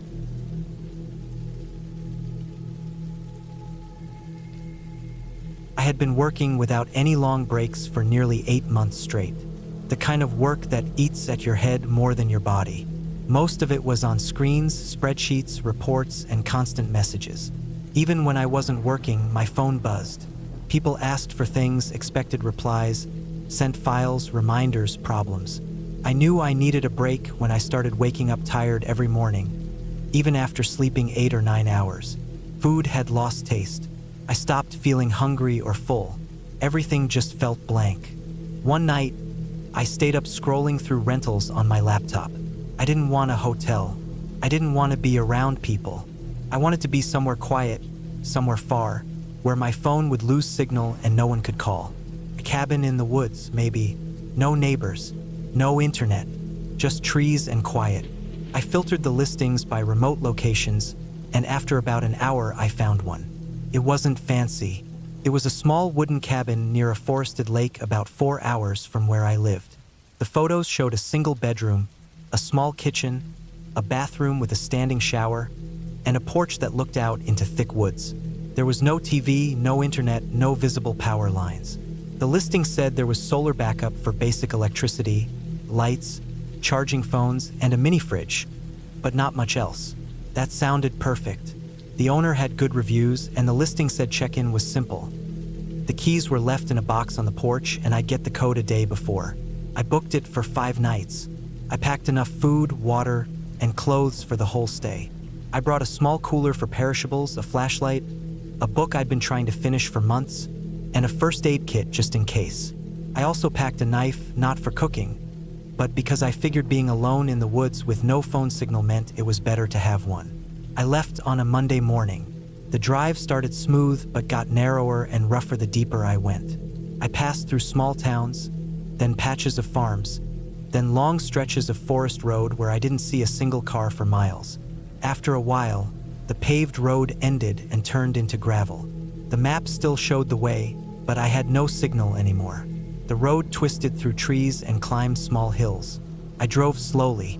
After another 30 minutes of that, I reached the cabin. It looked exactly like the pictures, with siding, metal roof, and a small porch with an old chair and a step leading to the door. No signs of any neighbors or nearby houses, just trees. The key box was under the railing. I entered the code and got the key. I opened the door and stepped inside. The cabin smelled like dry wood and a bit of dust, but it wasn't bad. It looked clean enough. The kitchen had a small counter, a 2-burner gas stove, and a little fridge. The bedroom had a wooden bed with clean sheets and one small window. The bathroom was simple, all white tile with a plastic shower curtain. There were solar-powered lights that worked with a wall switch, though I saw they weren't very bright. The place was quiet. I mean, completely quiet. No cars, no hum of appliances, no voices, not even birds at that moment. Felt strange at first. I unpacked, put the cold stuff in the fridge, and checked around the cabin. No Wi-Fi. My phone had 0 bars. I sat on the porch for a while, just listening. Eventually I went inside, made a sandwich, and laid down on the bed with my book. I read for about an hour before falling asleep. When I woke up, it was already dark outside. The forest made the darkness feel heavier, thicker. I turned on a light, made a quick dinner, and sat in silence. I could hear the wind in the trees. At some point, I heard a branch snap outside and froze. I waited. Nothing else. Just wind. I went to bed after that. The first full day was peaceful. I woke up late, made coffee, sat outside, and just listened to the woods. I walked a bit near the cabin, but not too far. I found a small trail that curved toward the lake, which wasn't visible from the porch, but was probably a 10-minute walk away. I didn't go yet. I just wanted to rest. I spent the day reading, writing a bit in a small notebook, and eating in peace.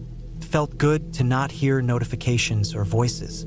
That night, I used the flashlight when I went outside to pee behind the trees, since the water pump was weak and I didn't want to use the toilet too much. As I stood out there, I noticed something. A red blinking light on the corner of the cabin wall, just under the edge of the roof. It was small but clear. I walked closer. It was a camera. It looked like one of those small outdoor security cameras, the kind people use on their porches. I didn't notice it when I arrived because it was the same color as the wall, but the red light gave it away. I didn't think too much of it at first. I figured maybe the owner used it to watch the porch area when no one was there. I assumed it didn't face the inside. Still, something about it made me uneasy. I stared at it for a while. It was angled toward the porch. I couldn't tell if it was recording. There was no sticker or label, just the red light. I went back inside, locked the door, and tried to shake the feeling. But the whole time I was brushing my teeth, lying on the bed, even while reading, I kept thinking about it. What if there were more? I turned off the lights and walked through the cabin slowly, using my flashlight. I checked every corner. I checked near the light fixtures, near the smoke detector, even under the table and behind the mirror in the bathroom. I didn't see anything, but when I looked up at the wall near the bedroom window, I saw something that didn't fit. A small circle about the size of a coin, right in the wood paneling. It was too perfect to be natural. I stepped closer and saw that it was slightly raised. The color was almost the same as the wall, but in the flashlight beam, I could see the edge was plastic. I put my ear near it. No sound. Then I tapped it with my fingernail. Hollow. I reached up and tried to twist it. It didn't move. I tried pulling it gently. After a few tugs, it popped out. A tiny lens was inside. Camera. A real one hidden in the wall. My stomach dropped. This wasn't just some outdoor security thing. This was inside, hidden, pointing at the bed. I stood there holding the cover in one hand, staring at the lens. I felt exposed. Watched. I turned around and checked every single wall again. I found another one, behind a small vent cover in the corner of the room. Same thing. Lens behind a plastic grill. I pulled it out too. There was a wire behind it, thin and black, running through the wall. I couldn't sleep after that. I sat on the chair in the corner of the room with the flashlight on my lap, staring at the window. I didn't know what the cameras were recording to. There was no internet, no computer, no obvious recorder. I looked through the kitchen cabinets and found nothing. I didn't want to take the walls apart, but I felt sick. My heart was pounding. I couldn't stop thinking about how long those things had been recording. Had they been on when I was sleeping, changing clothes, showering? The next morning, I packed my bag and put it near the door. I was ready to leave, but the car was low on gas and I didn't know where the nearest station was. I thought maybe I'd walk toward the road and try to get signal. Before I did, I decided to look for the source. I figured if I could find where the cameras were wired to, I'd know what was going on. I wasn't even sure if I'd report it. I just needed to know. I opened the closet in the bedroom, which was empty except for a broom. I knocked on the walls inside it. One panel sounded hollow. Pushed it. Nothing. I felt around the edge and found a small screw head. I got a butter knife from the kitchen and used it to loosen the screw. After a few minutes of work, the panel shifted. Pulled it open. Behind it was a dark space like a crawl space. I shined my flashlight inside. It was just big enough to crawl into. I got on my knees and slid inside. The air smelled musty, like damp wood. I moved carefully, trying not to make noise. The space extended behind the bedroom wall. I followed the wires. They ran through the wall studs toward a small metal box in the far corner. I crawled over and opened it. Inside were 2 hard drives and what looked like a battery pack. The drives were labeled with dates. One of them was marked with the current month. I felt a wave of anger and fear. Someone had been recording people, not just for security. This was organized, hidden, quiet. I took both drives and stuffed them in my backpack. As I turned to crawl out, I noticed something else. A pair of old shoes and a blanket tucked in the farthest corner of the crawl space. Someone had been sleeping there.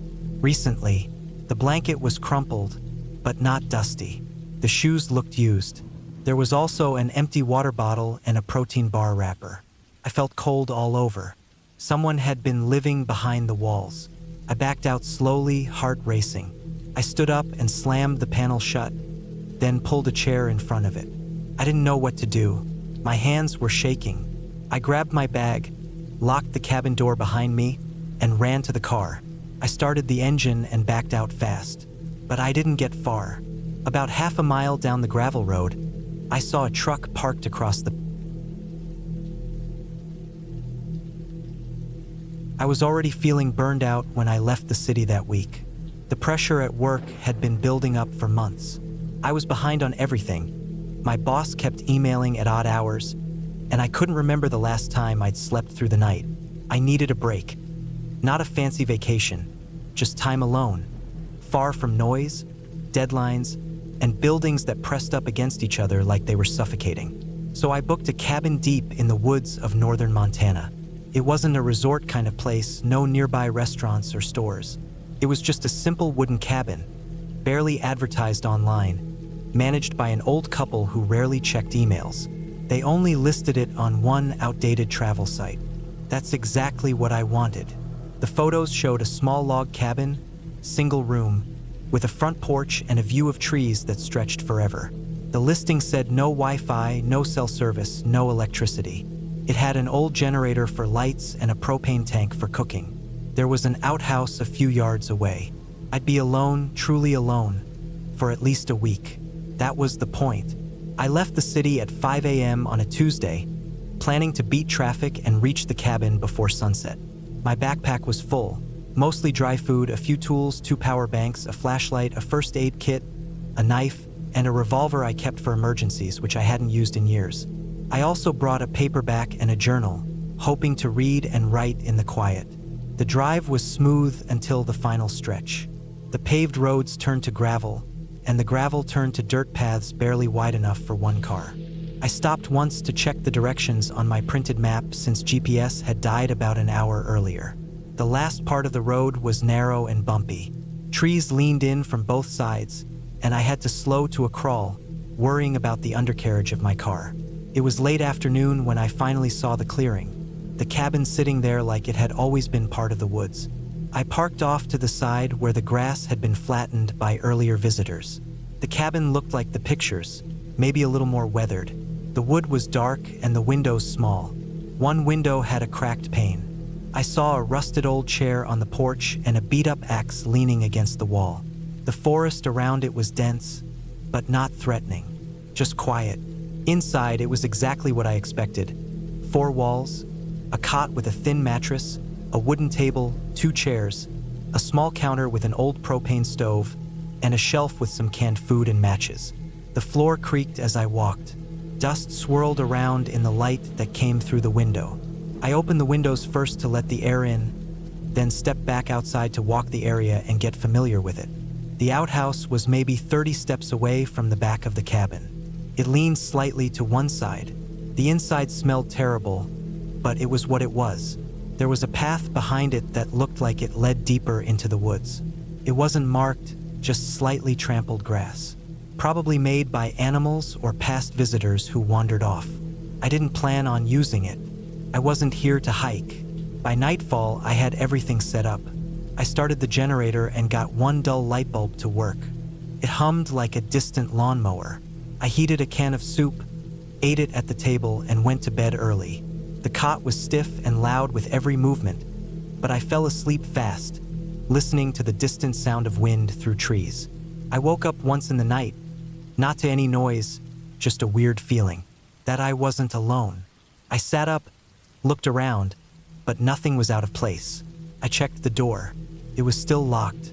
I lay back down, told myself it was just city stress trailing behind me, and tried to sleep again. The next morning was calm. I made coffee with a little camping stove and sat on the porch watching the trees. The only sounds were birds, wind, and the occasional crack of branches. It was everything I'd wanted.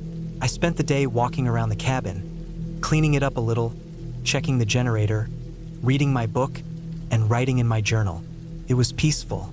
No sign of anyone for miles. But that night, something small changed.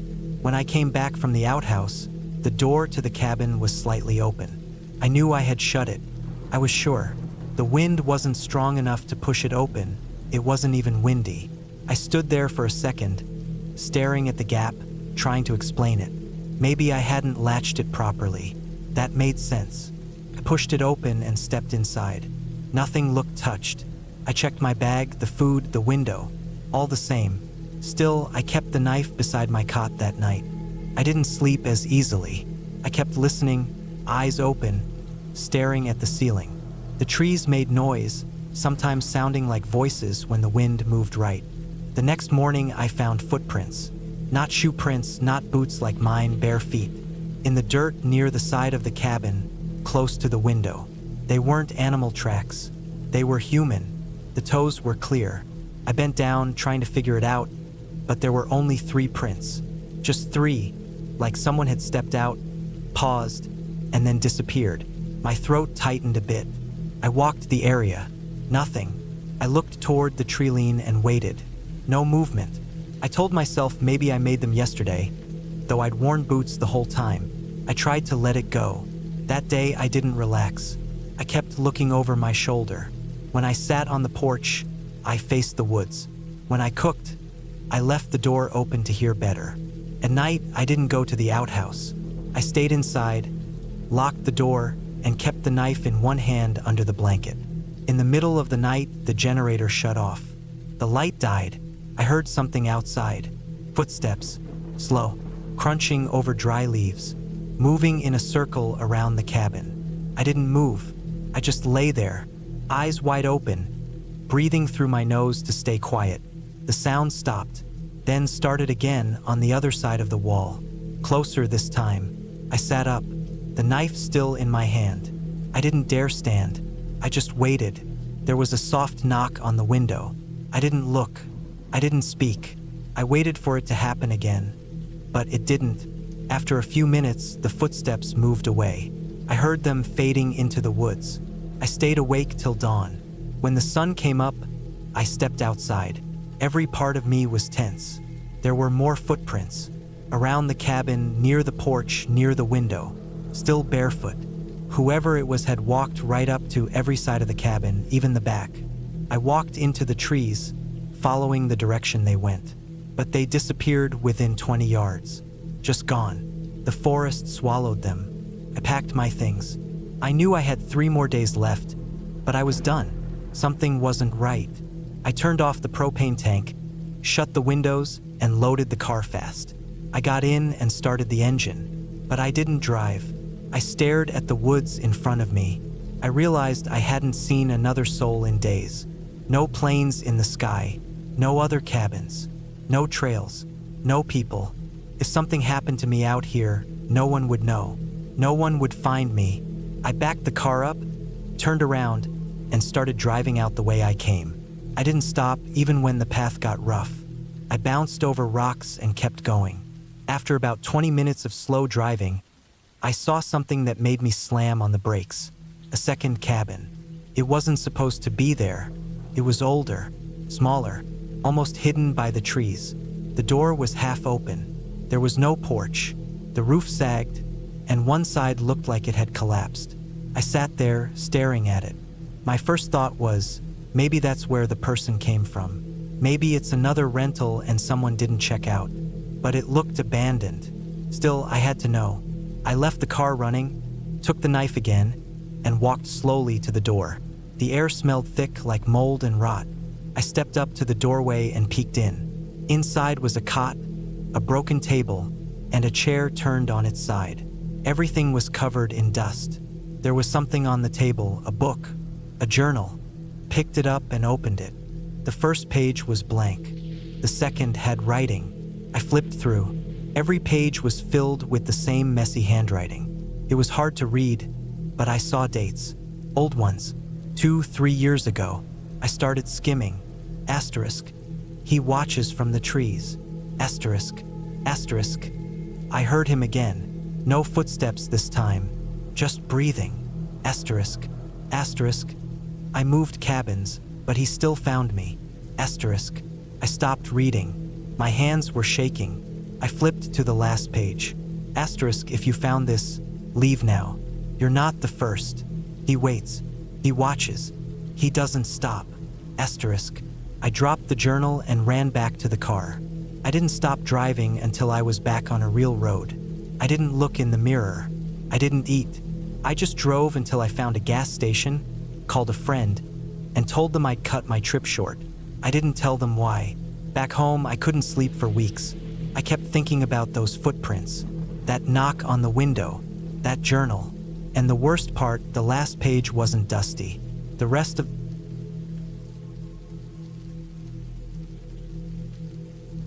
it started because I needed a break from the noise. Not just city noise, but people noise. I'd been working long hours at a job I didn't enjoy, living in a crowded apartment with neighbors I never saw but always heard, and spending too much time scrolling through my phone instead of actually living. I wanted something quiet, something far. So I booked a cabin deep in the northern woods, a place I found on an old rental site that didn't even have modern reviews, just a few photos and a vague description that said, "Perfect for disconnecting." That was what I thought I needed. The drive up took nearly 7 hours, most of it through empty country roads with tall trees on both sides. By the time I reached the dirt path leading to the cabin, the sun was already low, casting long shadows over the gravel. The path itself wasn't maintained well. My tires kicked up dust and small stones, and a few times I had to slow almost to a stop to avoid deep dips or fallen branches. The cabin appeared suddenly, almost like it had been dropped there by mistake. It sat back from the path, hidden partially by trees, with a sagging front porch and dark wooden panels that looked older than I expected. There was no fence, no lights, no signs of recent upkeep, just the cabin and silence. I parked the car beside the front steps and shut off the engine. For a moment, I just sat there, holding the steering wheel, listening to the engine tick as it cooled. It was quiet. I could hear birds in the trees, and somewhere far off, the faint gurgle of running water. But that was it. No cars, no voices, no hum of machines. I remember thinking it was exactly what I wanted. The key was supposed to be under a loose stone beside the porch. I found it, a rusted old thing with a blue tag, and opened the door. The inside of the cabin smelled like dust and old pine. The floor creaked with every step. There was no electricity, only a couple of old lanterns, a gas stove, and a fireplace with a metal grate. There was one bedroom, a small bathroom, and a narrow hallway that led to a storage room filled with wood, canned food, and some tools. I unpacked lightly. I had a duffel bag with clothes, some paperbacks, and a small cooler with food and water. I had a power bank for emergencies but planned to stay offline the entire week. There was no signal anyway. That first night was calm. I made a fire in the fireplace, boiled some noodles on the gas stove, and sat by the window with a book. I watched the trees sway in the wind. I watched the light slowly vanish from the sky. Then it was just the sound of fire and my own breathing. When I lay down to sleep, I left the bedroom door cracked open. There were no curtains on the windows, and the trees outside cast shifting shadows across the floor as the fire died down. Felt strange, being that alone, but not uncomfortable. Not yet. The next morning, I woke up around 7. It had gotten cold during the night, and I could see my breath when I got up. I put on extra layers and made some instant coffee with water I had boiled on the stove. I sat on the porch, sipping slowly, watching the trees. There was still no wind, and the woods were silent. After breakfast, I decided to go for a walk. There was a path behind the cabin that led deeper into the forest. It wasn't marked, but it looked used. Maybe from animals, maybe from whoever had owned the cabin before. I followed it for a while, stepping over roots and ducking under low branches. The deeper I went, the darker it got, not from lack of light, but from how thick the trees grew together. After maybe 30 minutes, I found a clearing. It was strange, round, too perfect.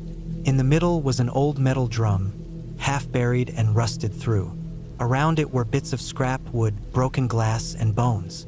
Animal bones, I thought, too small to be anything else. I didn't stay long. When I turned to head back, I realized I hadn't been paying attention to the way I came. The trees looked the same in every direction. For a second, I felt my chest tighten, but then I saw my own footprints in a soft patch of dirt and followed them back. I tried to laugh it off as just being careless. That night, I thought I heard something outside.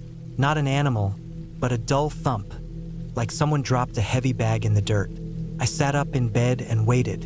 It didn't come again.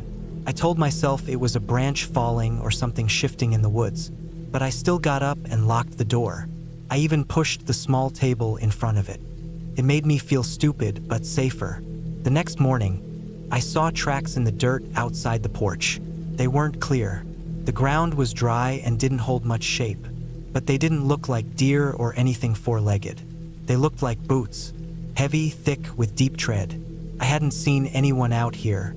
I hadn't passed a single house on the way in. I looked around the woods but saw nothing. The trees just stood there, still and quiet. I told myself maybe they were old tracks. Maybe someone had been here before me. Maybe a hiker or a ranger. Still, I started keeping the axe from the woodpile inside with me, just in case. The next few days were colder. The wind picked up and it started to rain. Light at first, then harder. I spent most of the time inside, reading or staring out the window. I tried to write some notes in a journal, but my thoughts didn't come easily. I felt uneasy all the time, like I was being watched, even though I never saw anyone. That feeling was the worst part. It was always there, like pressure behind my eyes. One night, I woke up to a sharp noise. Not a thump this time, a scrape, like something hard dragged across the front door. I didn't move. I just lay in bed, listening, holding my breath. Then it came again, a long, slow scrape. I sat up, grabbed the axe, and waited. My heart was pounding so hard I could hear it in my ears. The noise stopped. Minutes passed. Then an even worse sound, a soft creak, like weight on the front steps. I got up slowly and walked to the window. I didn't see anyone. I didn't see anything. I stood there for a long time before I finally opened the door and looked around. Rain had turned the dirt to mud. There were prints again, clearer this time. Not boots, bare feet. They were wide and dirty with deep heels and splayed toes. They went around the cabin in a wide circle, then disappeared into the trees. I couldn't sleep after that. I sat by the fireplace, axe on my lap, trying to listen past the rain. In the morning, I decided to leave. I packed fast. I grabbed everything I could, stuffed it into the duffel, and didn't even finish breakfast. I started the car and began driving back down the path.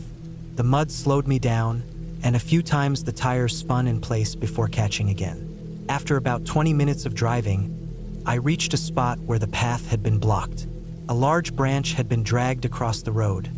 Not broken, not fallen. Dragged. The marks in the mud were clear. I had to get out and pull it away by hand. It was heavy and wet, and my hands slipped on the bark. I finally moved it far enough to drive through, but I was shaking by then. I didn't stop again. I didn't eat. I didn't even look back at the cabin. When I got to the highway, I kept driving until I reached a small gas station. I used the bathroom, bought a coffee, and sat in the car for almost an hour trying to calm down. I never went back. I never reported anything. What would I say? That someone with bare feet circled my cabin and scratched at the door? That I saw a clearing full of bones? No one would believe me. I didn't even fully believe it myself. But I know what I felt. I know what I saw. I know the way those prints looked in the mud. And I know something was out there, and that they knew I was too. I booked the cabin after weeks of burnout. I'd been working from home for months, staring at 2 screens all day, barely sleeping at night. My mind was fried.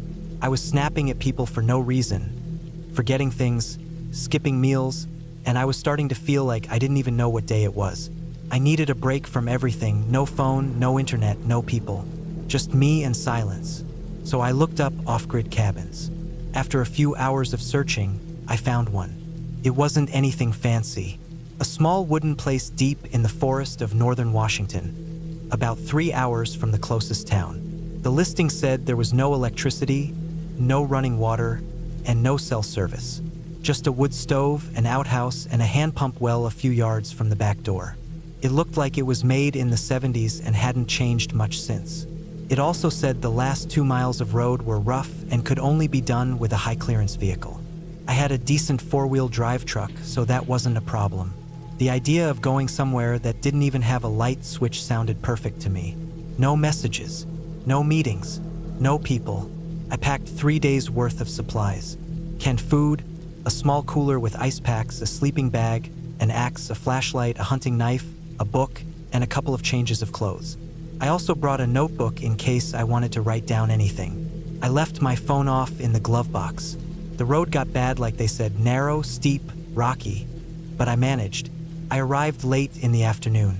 The cabin sat about 100 yards into the forest off a narrow dirt road that didn't even have a name. I had to stop and move a couple of branches to get through.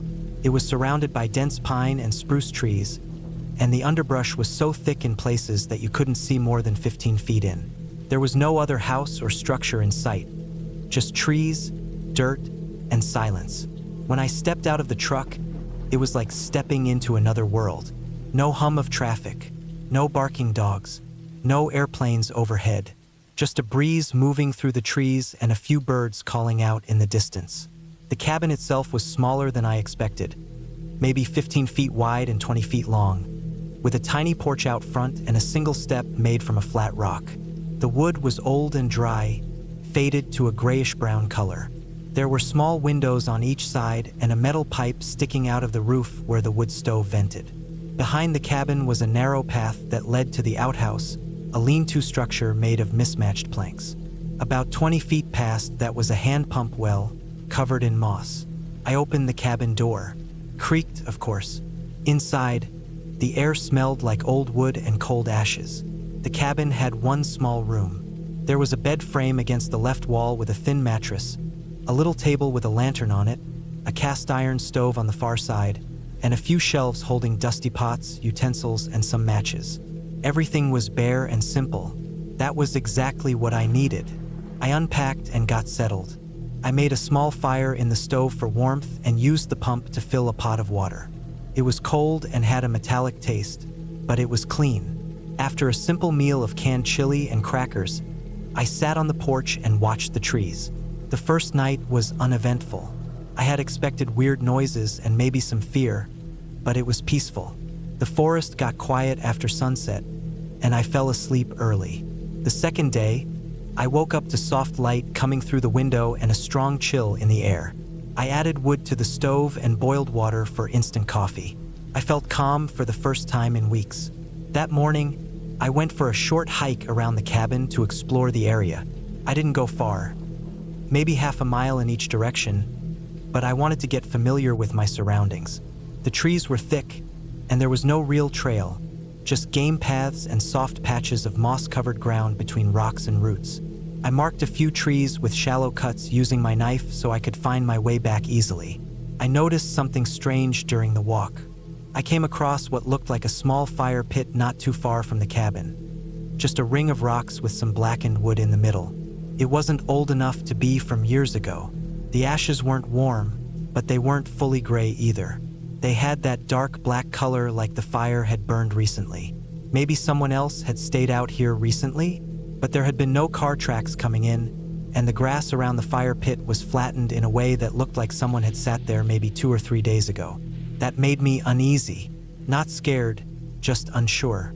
I hadn't seen any signs of people, no footprints, no wrappers, no gear. I moved on and didn't think much of it at the time. Later that day, I chopped wood for the stove, read part of my book, and sat outside. The forest around the cabin felt untouched. No sounds of cars or chainsaws or other people. Just the wind, birds, and sometimes the creak of a branch. That night, I fell asleep again without trouble. But I woke up around 2 a.m. It was silent, completely silent. No wind, no creaks, no insects, no owls. I lay still, listening. I didn't know what woke me, but something felt wrong. My body was tense, like it knew something I didn't. I sat up slowly in the bed and waited. After a while, I heard something outside. Footsteps, not heavy, but clear. Crunching leaves and snapping twigs. They came from the side of the cabin, near the pump. Then they stopped. I held my breath. I waited for them to start again, but they didn't. I got out of bed and crept to the window. The moonlight made the trees glow faintly, but I couldn't see anything moving. No animals, no person. Just the edge of the pump's metal handle sticking up, still. I didn't have a gun, just my knife and the axe. I stayed awake for the next hour, staring out that window. Nothing moved. I eventually lay back down and forced myself to close my eyes. The next morning, I found footprints in the dirt near the pump. Not animal tracks, boots. Human. The tread was shallow, but I could tell it wasn't mine. I always walked with heavy steps that left deeper prints, and I hadn't been to that side since arriving. There was no reason for anyone else to be out here. The road was blocked in one spot by a fallen tree. Even if someone had gotten around it, I would have heard a vehicle. Whoever it was had walked here. That meant they either lived nearby in a hidden cabin or camp, or they were just out here watching. I went back to the fire pit. There were new prints there too, smaller than mine. I realized whoever was out here had been near me more than once. I thought about packing up and leaving, but it was already past noon, and I wasn't even sure if my truck could make it over that fallen tree unless I cleared it first. I decided to stay one more night, leave early the next morning. I brought the axe and knife inside the cabin and pushed the table against the door. I kept the flashlight and lantern near me and didn't sleep much. Just after midnight, I heard it again. Not footsteps this time. Something brushing against the cabin wall. Slow, a dragging sound. Then it stopped. I sat still in the dark, gripping the knife. I didn't turn on the lantern. I didn't want them to know I was awake. My ears felt sharp, picking up every small creak of the wood and every beat of my heart.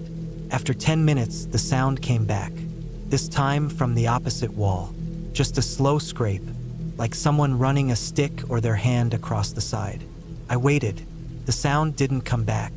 No footsteps, no talking, no movement. I didn't sleep at all. When the sun came up, I packed everything as fast as I could and made a quick breakfast. I didn't care if the road was blocked. I was leaving. I threw my gear in the truck, backed it down the road, and came up to the fallen tree. It was too big to move by hand, but the branches were soft enough that I could chop through part of it. I worked fast, sweating even in the cold air. It took over an hour, but I finally cleared a path wide enough to drive over. As I started to get in the truck, I noticed something on the back of the cabin wall. Marks, not just scrapes, scratches, deep ones, like someone had taken a rock or blade and carved into the wood. They weren't words, just long jagged lines all in one patch, about 4 feet wide and 3 feet high. And above those lines was something else. A nail, just one, hammered into the wood a little above head height. There was nothing hanging from it, but it looked fresh, newer than the rest of the cabin. I had never seen it before. I drove out of there and didn't stop until I hit pavement 2 hours later. I never went back. I didn't contact the owner. I didn't leave a review. I left everything behind, including the food, some of my gear, even my book. I don't know who was out there. Maybe just someone living off the grid, maybe someone worse. But they knew I was there. They had been watching me since the first night, probably even earlier. I still think about it sometimes. That feeling of being watched, the dragging on the wall, the marks, the nail. It wasn't supernatural. It wasn't a ghost. It was a person, a real one. Someone who knew how to move through the woods without being seen. Someone who didn't want to be found. And that's what makes it worse, because they're still out there. And they know those woods better than anyone else. And they don't want you.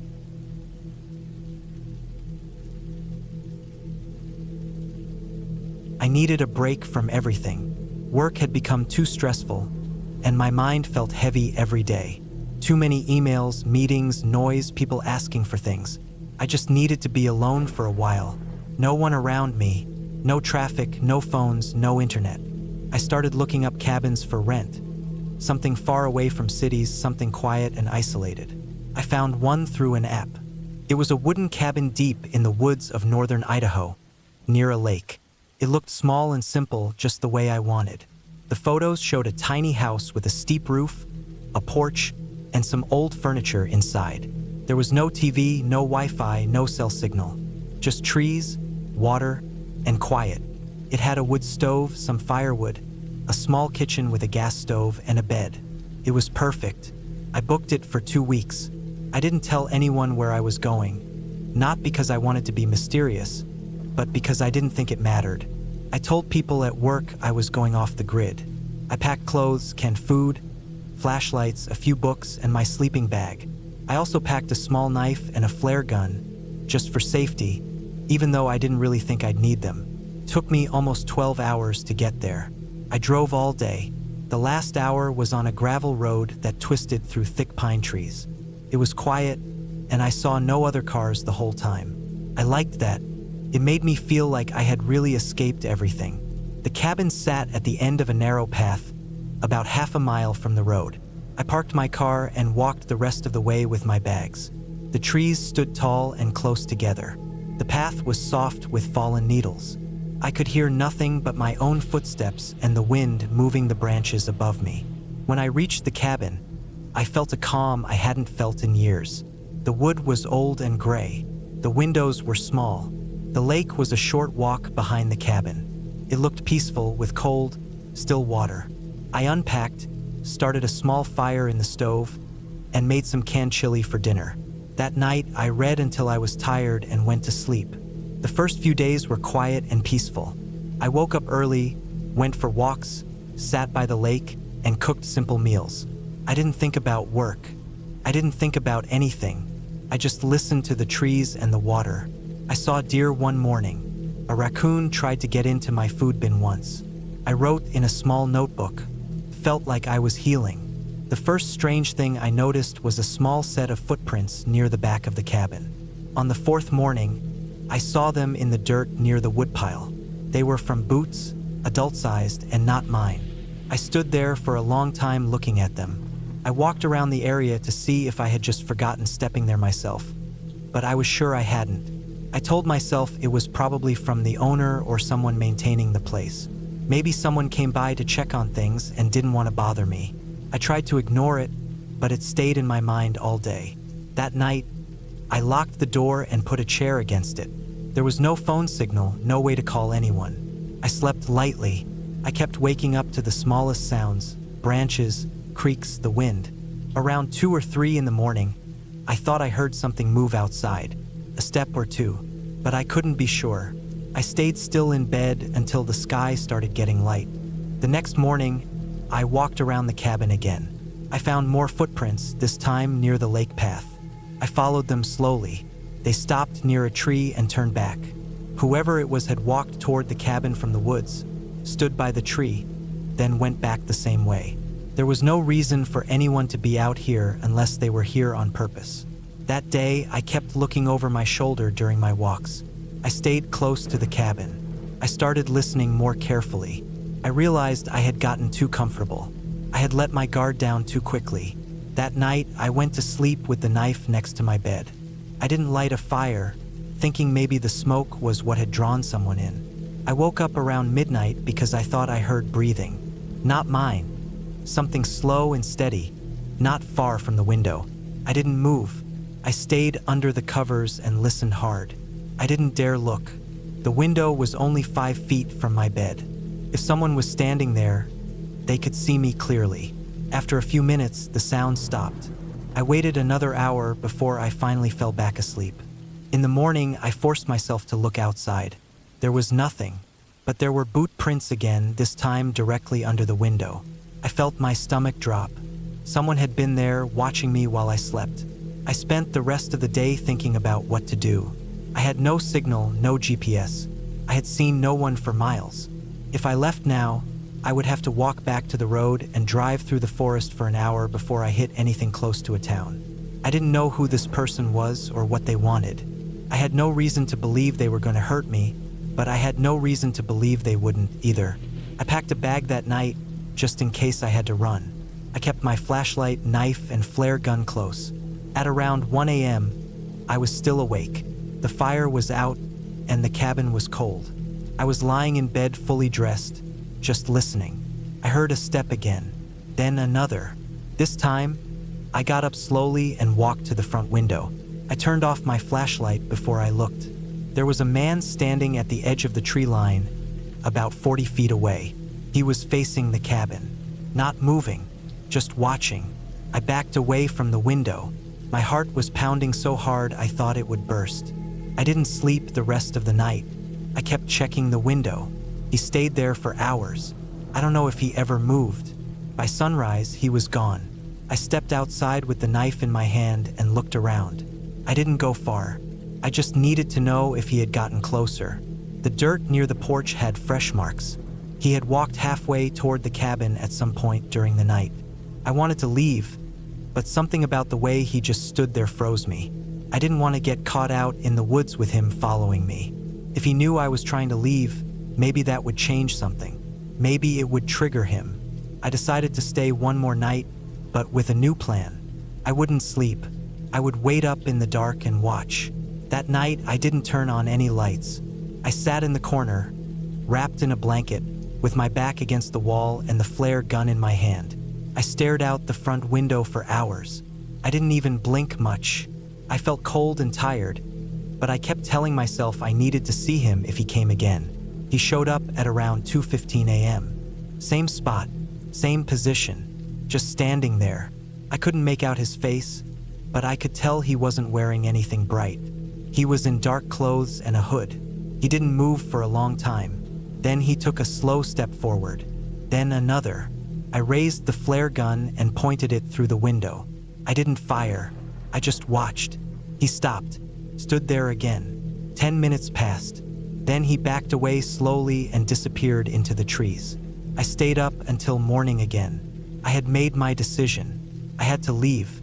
I packed everything quickly, stuffed it into the car, and drove away fast. The gravel road felt longer this time. Every curve made me feel like he could be standing there. I drove all the way to the nearest town without stopping. Took me almost 3 hours. I went to a small sheriff's station and told them everything. They sent a deputy to check the cabin. Later that day, he called and said the place was empty, but he found more boot prints, including some behind the cabin. He said they matched what I described, but without a clear face or name, there wasn't much they could do. I didn't go back to get my deposit. I left my food and some supplies there. I didn't care. I just wanted to be safe. It's been months now. I still think about it every night. Not because of what happened, but because of what didn't. He never broke in, never tried to hurt me. He just watched, like he was waiting for something, or trying to decide something. I think that's what scares me most. Not knowing what he wanted. Not knowing what would have happened if I had stayed just one more night.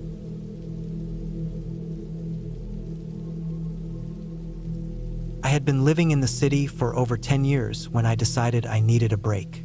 Not just a weekend getaway or a little time off, but a full reset. Everything was moving too fast. My head felt full of noise, traffic, and clutter. I hadn't written a single word in almost 8 months. My job wasn't even stressful, but it felt like I was dragging my feet through every day. I needed space. I needed quiet. That's when I started looking at cabins online.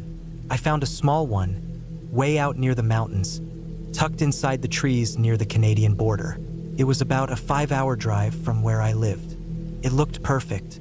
It had no internet, no TV, and barely even a phone signal from what the owner had told me over email. There was a wood-burning stove, a bedroom, a small kitchen, a writing desk, and nothing else. It was exactly what I wanted. I booked it for 1 month.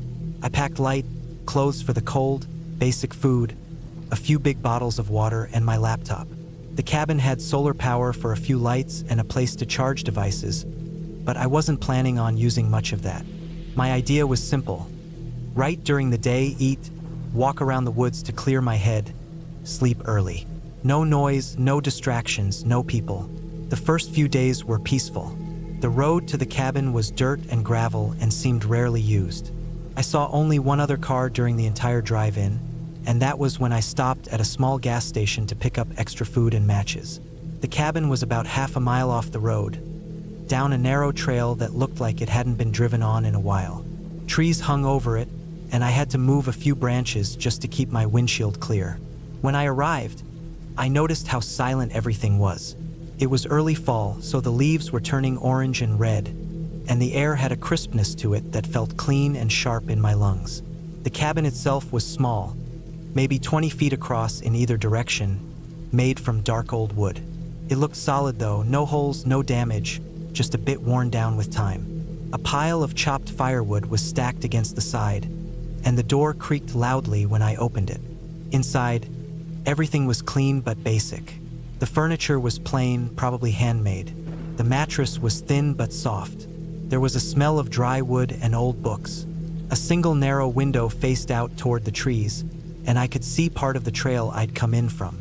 The writing desk was near that window, and I decided that would be my spot every morning. The first night, I didn't do much.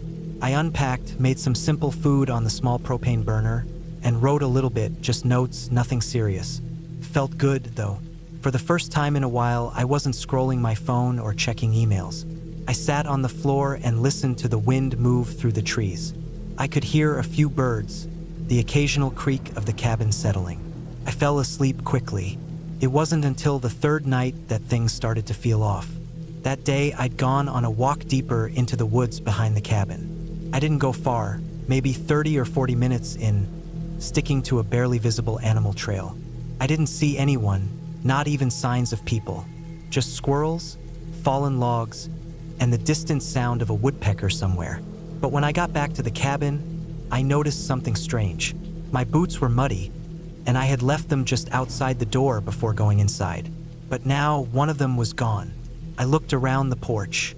I thought maybe an animal had dragged it away, but there were no scratch marks, no signs of anything. I searched the area for a while, even went back down the trail a little to see if I had maybe dropped it or something. Nothing, just gone. It bothered me more than it should have. I didn't even like those boots that much, but it was the idea of it, the idea that something had changed without me knowing how or why. I stayed inside the rest of that night. I locked the door even though the lock was just a simple metal latch. I shut the window, lit the oil lamp, and tried to write. I didn't get far. The next morning, I found the missing boot. It was sitting on the porch again, just like I had left it. Same spot, same angle. No dirt on it, no scratches, nothing out of place. Just there. I stared at it for a long time. I hadn't slept well. I thought maybe I had just imagined it being gone the night before, but I knew I hadn't. I was sure of it. Still, I put the boots on and went about my day. I tried to ignore it. I made some food, wrote a bit, and went for a shorter walk that time, not far from the cabin. But when I came back, I saw something new. On the side of the cabin, in the soft dirt, there were footprints. Not mine. They were barefoot, slightly larger than mine, and they led around the back of the cabin and stopped near the firewood pile. I bent down and looked closer. The prints were clear, as if someone had walked there recently, maybe that morning. The toes were pressed into the earth in a way that looked fresh. The dirt was still dark and damp where the heel had sunk in. I felt sick. I hadn't heard anyone. I hadn't seen anyone. There were no other cabins for miles. I hadn't even seen a hiker or hunter since I got here. I spent the rest of the day inside. I kept the door shut and the window locked. I pulled the small hatchet from the wood pile and kept it next to me. I told myself it was probably just a drifter or someone lost. I told myself they were probably gone now, but I didn't believe it. That night, I barely slept. I kept hearing things. Twigs snapping outside, the soft sound of movement near the window, maybe an animal sniffing around the door. Around 3 a.m., I heard something scrape across the porch, a slow, dragging sound, like something wooden being pulled. When I got up in the morning, I found the chair from the porch had been moved. It was sitting about 15 feet away, facing the cabin. Again, no signs of anything else. No trash, no rope, no markings, just the chair. I checked the woods, looked for movement in the trees, listened for anything. Nothing. The forest was quiet. Too quiet, in a way. The birds weren't even making noise anymore. By the end of that day, I decided I needed to leave. I didn't care about the time I had left or the money I'd paid. Something was wrong. It felt like I was being watched every time I went outside. My skin would prickle, and I'd spin around expecting someone to be behind me. But there was never anyone there. I packed up quickly that evening. I threw my laptop into my bag, gathered what food I had left, and loaded it into the car. I planned to leave first thing in the morning when the sun came up. I didn't want to drive down that trail in the dark. Just before I went to sleep, I did one last check of the cabin. I made sure the latch was shut, made sure the windows were locked. I pulled the curtains shut, I even pushed the writing desk in front of the door, just in case. I slept in my clothes with the hatchet in my hand. That night was the worst. Around midnight, I heard something tapping on the wall. Soft, slow, steady. Tap, tap, tap. It moved from one side of the cabin to the other. Then it stopped. For a while, it was completely silent. I lay in the dark, holding my breath, heart racing. Then I heard breathing, right outside the window. Long, slow breaths. Close. I stayed still. I didn't move. I didn't even blink. I thought about yelling, about running out with the hatchet, but something in my gut told me to stay still. Then the breathing stopped. A few seconds later, I heard the soft sound of footsteps walking away into the woods. Not fast, not running, just walking. I waited until the sun started to rise before I moved. I didn't bother eating. I just grabbed my bag, pushed the desk aside, and ran out to the car. The woods were silent again. Not a bird, not a squirrel, nothing. The car started fine. I backed out quickly, tires sliding a little on the dirt. As I turned onto the trail, I saw something in the rearview mirror that made my stomach drop. Someone was standing just inside the trees, watching. They were tall, wearing dark clothes, but I couldn't make out the face. Just the shape. They didn't move. They just stood there as I drove away. I didn't stop until I was back on the highway. I didn't look back again. When I got home, I called the property owner and told them everything. They said no one else was supposed to be near the cabin. They said they'd check it out. I never heard back from them. I never went back there. I never wrote anything about it until now. Sometimes I still dream about that cabin. In the dream, I'm inside it again, and I can hear footsteps circling the outside. The tapping, the breathing, the chair on the porch, facing inward. But the worst part isn't the dream. It's what I found in my bag a week after I got home. At the bottom, underneath my clothes, was a pine cone, old, dried, tied with a small string around the middle. I never put it there. I don't even remember seeing it near the cabin. But there it was, and I've never been able to explain it.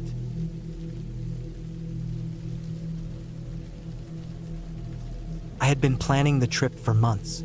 The last few years had burned me out completely. Work was constant, my sleep had been a mess, and my body had started showing the signs of stress. I needed space, I needed quiet, and I needed it far from everything familiar. So when I found a small rental cabin listed online deep in the backwoods of northern Minnesota, I booked it without even thinking twice. The photos showed a simple wooden structure with a porch, a wood stove, an old twin bed, a cracked table, and a small kitchen. There was no Wi-Fi, no cell signal, and the nearest gas station was more than 40 miles away. That was exactly what I wanted. I drove up in late September. The trees were turning. The weather was changing fast, and the days were growing shorter. I had packed everything I needed: cans of food, dry goods, a sleeping bag, a propane heater, a solar-powered radio, and a small generator just in case. I also brought a hunting knife, a basic first aid kit, and my old hiking boots. I planned to stay a full week, alone, cut off from the noise of everything. I didn't tell anyone exactly where I was going. I just said I was heading north to unplug. That didn't feel strange at the time. Felt like something I had to do. The first 3 days were calm. I got to the cabin right before dark the first evening. The gravel road that led to it was rough, full of potholes and overgrown with brush. There were no signs, no other houses, nothing but trees. I remember how loud the gravel sounded under my tires. Once I shut off the engine and opened the car door, the silence hit me hard. It wasn't total silence. There was wind moving through the pines, creaking branches, and the occasional snap of something small moving through leaves. But it was a silence I wasn't used to. It wasn't city silence. It was real. I unlocked the door, lit a few candles, and set up my gear. The cabin was even smaller than it looked online. The walls were rough and unfinished. The wood stove was rusted on one side. There was a small window above the sink, another one near the bed, and a third that looked out the back. I checked the cabinets and found some leftover items from whoever had last stayed there. An open bag of rice, a bent spoon, and a rusted can of beans. I didn't touch them. I spent the first 2 days hiking. I followed deer trails into the woods. I took photos of trees and moss and bark. I sat by the edge of a cold creek and watched the water rush over rocks for what felt like hours. I slept well. I cooked simple food. I didn't see another human the entire time. It was what I came for. But something changed on the fourth day. That morning, I woke up just after sunrise. The air was colder than before. I made a cup of coffee using the small percolator I'd brought and sat outside on the porch. I remember how still everything felt. No wind, no birds, just that frozen kind of quiet you only get in the deep woods. Then I noticed something strange on the edge of the tree line. Something white. It looked like paper. I got up, walked slowly toward it, and found a piece of notebook paper stuck to the bark of a pine with a rusted nail. It was blank. No writing, no marks. Just a single sheet, slightly damp.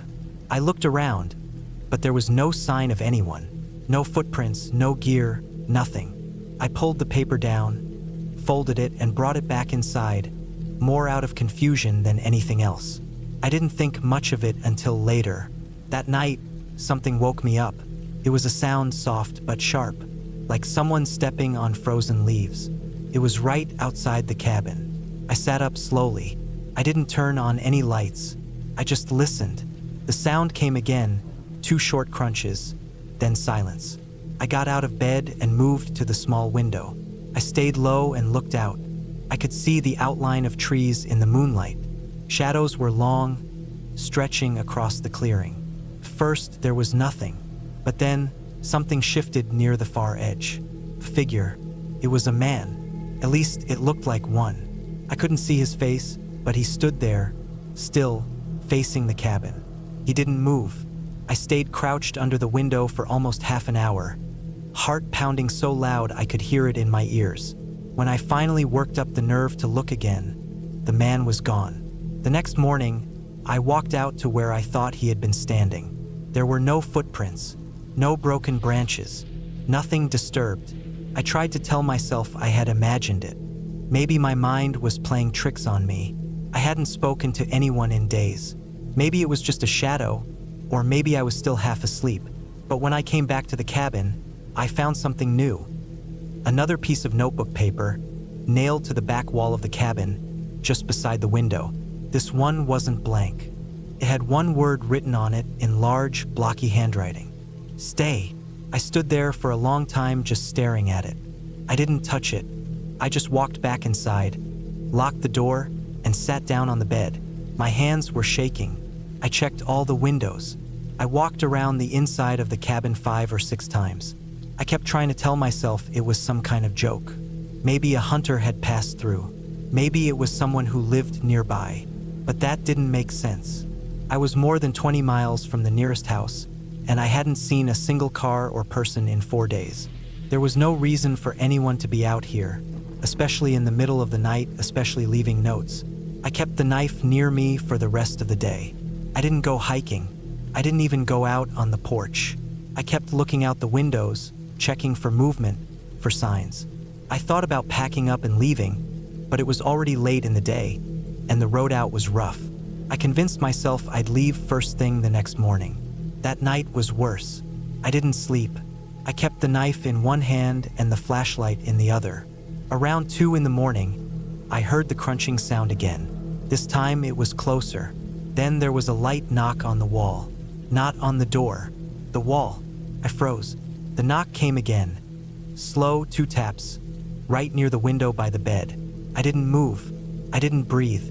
I waited almost an hour before I got up the courage to look. Nothing. But I saw another piece of paper nailed to the porch railing the next morning. It said, "Stay inside." I packed everything up in less than an hour. I didn't eat. I didn't wash. I shoved everything into the car and started driving. The gravel road felt longer than I remembered. I kept checking the rearview mirror. My hands were tight on the wheel. The trees felt like they were pressing in. When I finally got back to the main road, I stopped at the first gas station I found and filled the tank. I went inside to get a drink, and when I came back out, I saw it. Another piece of paper, tucked under the windshield wiper. Too late. I don't remember the drive home. I just remember getting into my apartment, locking the door, and sitting in the dark for hours. For weeks, I didn't talk about it. I didn't tell anyone. I didn't sleep right. I kept hearing sounds at night. I stopped going out. I kept my curtains shut. Then one night, I heard it again. 2 knocks soft on my apartment wall. I moved 2 months later, changed my number, didn't leave a forwarding address. I don't go hiking anymore. I don't go anywhere remote. I don't stay in cabins. I don't go offline. I always tell someone where I'm going. I never figured out who he was, or why he wanted me to stay, or what happened after I left. I just know I never should have gone alone. I never should have ignored that first note. Now, every time I close a door, every time I sit in silence, I wonder if he's still out there, waiting. Because the last time it happened, just a few months ago, I found another piece of paper. This time, it was slipped through the mail slot in my new apartment. No one has that address. No one should even know I live here.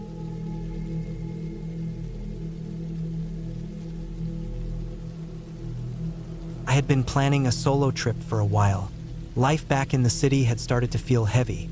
Everything from work pressure to traffic, noise, and the constant feeling of being watched. Not watched in a creepy way, but watched by responsibilities. I needed a place with no emails, no phones, no schedules. I wanted to spend time in nature, off the grid, with nobody around to bother me. So I found a small old cabin listed on a quiet website, not a big company. It wasn't Airbnb or any of the usual ones. It was this little blog-style site for remote rental cabins, and the owner sounded casual but direct in the listing. No Wi-Fi, no cell service, no neighbors. If you want quiet, this is it. It was in the northern part of the state, maybe 3 hours out from the city, up a series of winding roads and loose gravel paths. The pictures showed a basic wooden structure with a small porch, 1 main room, and a bathroom with well water. The cabin was surrounded by forest on all sides. No roads visible, no fences, just trees and open air. It looked exactly like what I needed. I left on a Friday morning, packed my SUV with simple stuff: camping food, instant coffee, flashlight, extra batteries, clothes for a week, and a portable solar charger just for emergencies. I brought a thick book I'd been meaning to read and my old hunting knife just out of habit, not because I expected to need it. By the time I reached the last 10 miles, the road had narrowed so much that I had to slow down to a crawl. Trees brushed the sides of the vehicle, and the gravel turned to dirt in some places.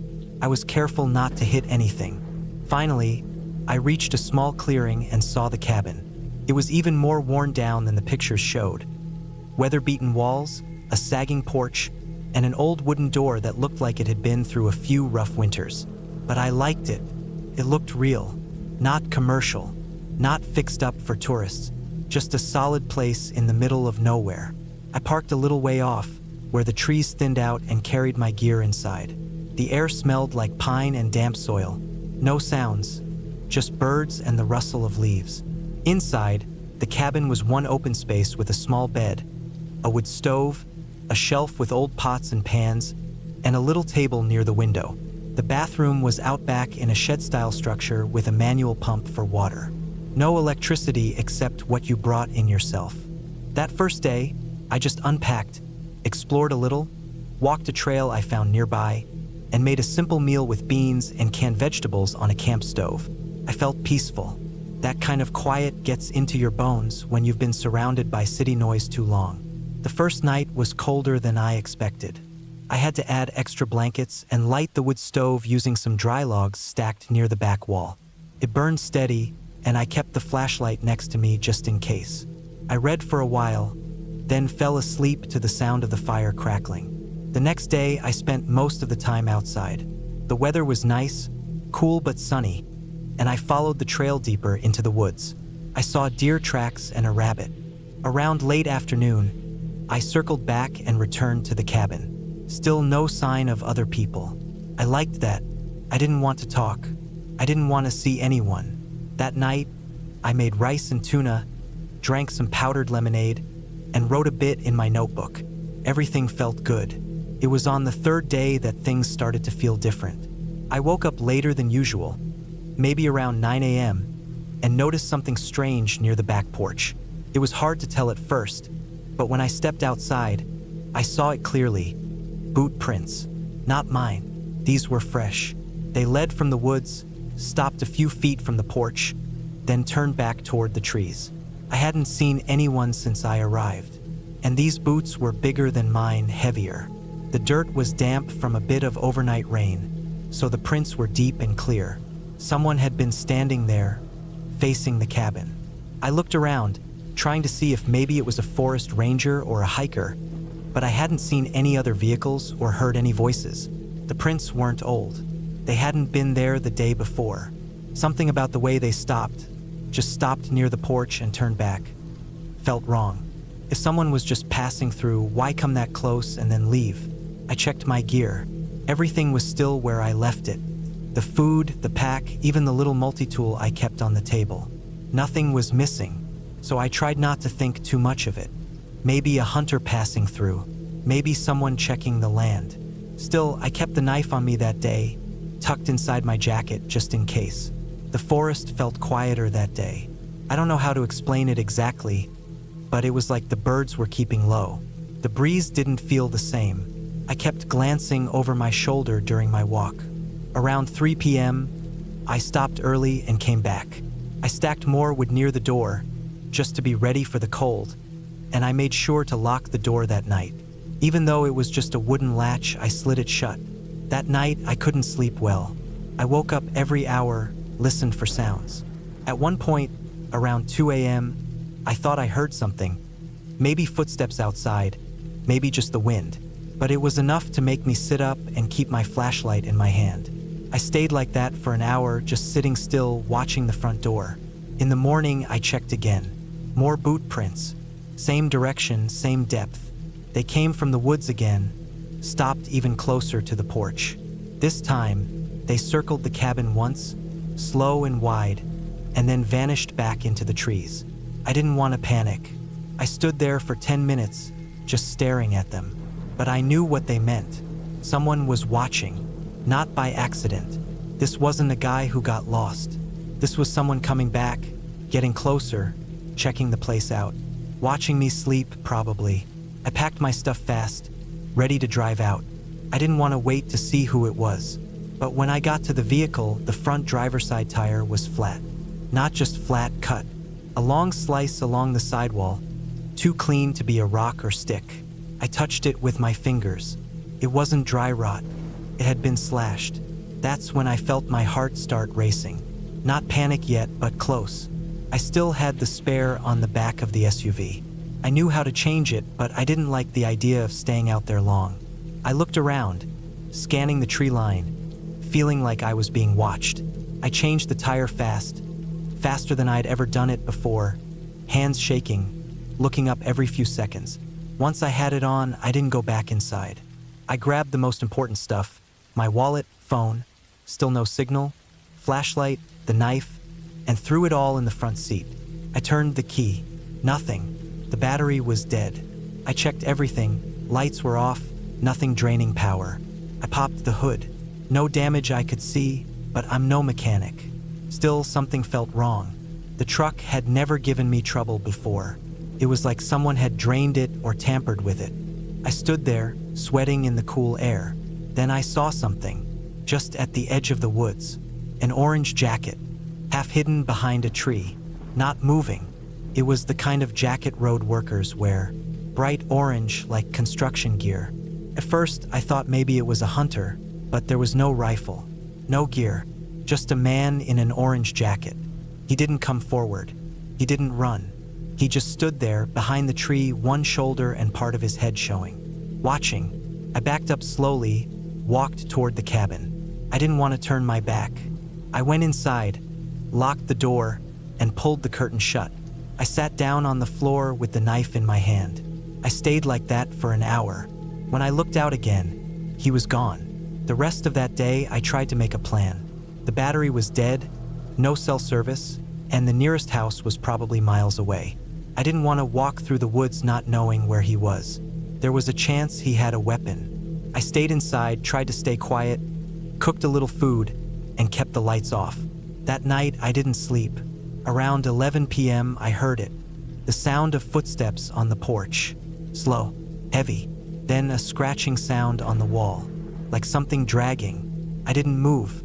I sat with the knife and flashlight, my back against the inside of the bed frame. I turned the flashlight off and waited. After a few minutes, the sound stopped. Then came the knock. One knock, then silence. Then, finally, footsteps walking away. I waited an hour before looking. When I opened the door in the morning, something was nailed to the wood.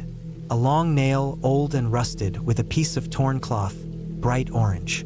That was the moment I knew I wasn't safe. Not even during the day. The man was real. He knew I was there. He had been circling the place for days, watching, getting bolder. And now he wanted me to know he was close. The next day, I packed only what I could carry and started walking. I took the hunting knife, my water bottle, a flashlight, and enough food for a day. I followed the trail for a few miles, then cut west, hoping to find a ranger station or a road. I walked for hours. I thought I'd gotten away. Then I found something that made my stomach drop.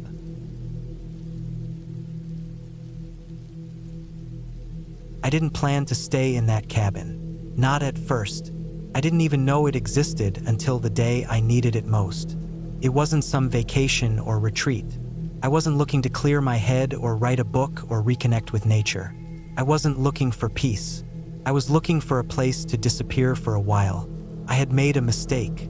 A big one. Not the kind you fix with an apology or some money. The kind that gets you fired, maybe even arrested if it gets bad enough. I worked in a small logistics company just outside the city. I wasn't important there. My name wasn't on the door or the paperwork. I was just someone who made sure numbers matched, trucks went out on time, and no one was overcharged. But over the years, I found small ways to move money around. Not much, just enough to skim a little for myself. At first, it was harmless. Round off an invoice here, delay a refund there. But over time, small things add up. And they did. I didn't get greedy. I just got used to it. When the company started going through an audit, I thought I could hide it. Just clean it up quietly, maybe take a few days off and fix the files from home. But I waited too long. The numbers didn't make sense. People started asking around. When I realized how close they were, I panicked. I shut everything off, packed some things, and just drove. I didn't really know where I was going. I just knew I had to be gone before someone found out what I'd done. Couldn't go back home. I couldn't explain anything to anyone. I took whatever cash I had left, threw it in a backpack with some clothes, and drove north, away from the city, past the last few towns I recognized, until I was just surrounded by hills and trees. That's when I found the cabin. It wasn't on any map. It was just there. I was driving down a back road that turned into gravel, then dirt. I didn't even know why I kept going. I just didn't want to stop.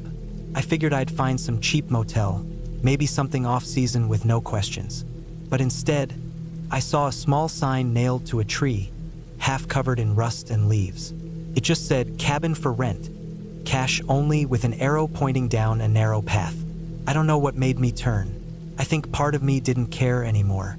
I had this dull pressure in the back of my head, like something was about to fall apart and I was just holding it together with my bare hands. I followed the path slowly. It was barely wide enough for the car, branches scraping along both sides. Eventually, I came out into a small clearing. There was a log cabin in the middle of it, tucked between thick trees and brush. It looked old, but not abandoned. It had a sloped roof, a small chimney, and a wraparound porch with uneven railings. To the left was a small wooden shed and a pile of firewood.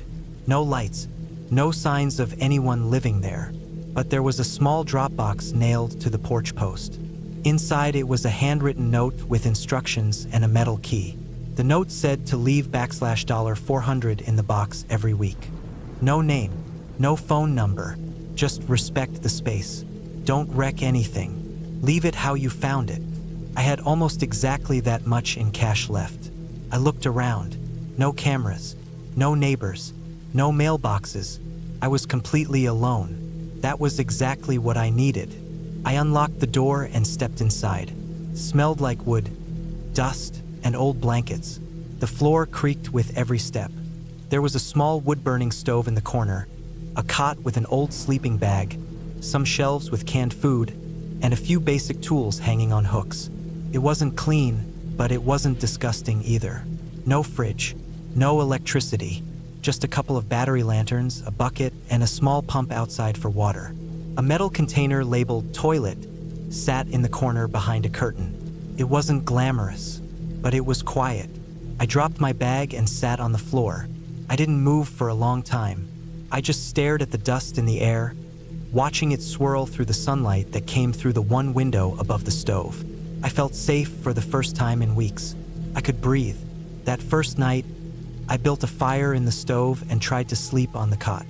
It was cold, and I didn't sleep much. My thoughts kept going back to the files, the missing numbers, the way my manager had looked at me the day before I left. I thought I'd feel relief, but instead I just felt empty. I kept thinking I heard something outside, but it was probably animals or the wind. The next few days passed slowly. I cleaned up the cabin a bit, organized the shelves, and took stock of what was there. The canned food was mostly beans, soups, and old military rations. I rationed them carefully, but I knew I'd have to go out soon to get more. There was a small town about 25 miles back the way I came. I figured I could drive in, pay in cash, and get out without being noticed. I did that every 4 or 5 days. One morning, about a week in, I noticed something strange. There were footprints in the dirt just outside the porch. Not mine. Too wide. The pattern was different from my boots. At first I thought it might have been an animal, but it looked too much like a person. They circled around the cabin and stopped by the back window. I didn't hear anything the night before, but I kept the fire low and the windows shut. I convinced myself it was old tracks, maybe someone who had stayed here before, but the next night I couldn't sleep. I kept listening for sounds outside. Every snap of a branch made me jump. Around midnight, I thought I heard something scraping against the back wall. I held my breath and waited, but it didn't happen again. I got up and checked the door, still locked. I peeked out through the window, but I couldn't see anything except trees and blackness. The next day, I found more footprints, fresh ones. I checked the drop box. My money was gone, and the note inside had been replaced with a single sentence. "You're not the only one who hides here." That sent a chill through me. I didn't know what it meant. Was it a warning, a threat, or just a fact? I didn't know who had written the original note, and I didn't know who came to collect the money. I hadn't seen or heard anyone, but clearly someone was watching. Someone knew I was there. I spent the whole day checking the area around the cabin. I found a small trail behind the shed that led deeper into the woods. It wasn't wide or cleared, but it looked like it had been used. I followed it for about a quarter mile until I reached a thick patch of brush. In the middle of it was an old hunting blind, half collapsed, covered in moss. Inside it was a pile of cigarette butts and an old backpack.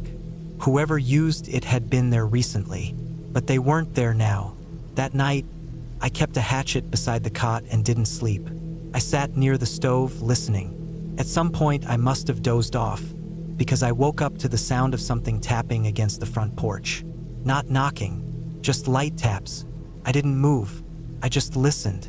It stopped after a minute, and then I heard footsteps walking around the side of the cabin. Slow, careful. Whoever it was didn't want to be heard, but they weren't very good at hiding. I stayed perfectly still until the sounds faded away. Then I crept to the window and looked out. Nothing, just trees and fog. The next morning, I found a dead squirrel nailed to the tree beside the porch. That's when I knew this wasn't just some curious stranger. Someone was trying to scare me, and it was working. I started sleeping in short bursts during the day and staying awake all night. I kept all the lanterns off and used the fire as little as possible. I didn't want to be seen. Every few days, I drove into town for supplies. I kept my hood up, paid in cash, and never talked to anyone. I felt like I was being hunted, not by the police, not by anyone I'd wronged, just someone who lived out here in these woods and didn't like sharing. One morning, I woke up and found my car tires slashed. All four, deep cuts. I was stuck. The nearest town was too far to walk without supplies. I was completely trapped. I checked the shed. Nothing useful, just a rusted shovel, a few nails, and a broken fishing rod. I spent the day trying to patch the tires, but it was no use. I couldn't even get a signal out there. No reception, no help, just silence. That night, I heard them again. Whoever it was, they were walking around the cabin slowly, dragging something along the ground. I heard it scrape against the steps. Then they sat on the porch. I could hear the wood creak under their weight. They sat there for hours, didn't say a word, didn't knock, just sat. At some point, I must have passed out, because when I opened my eyes, it was light outside.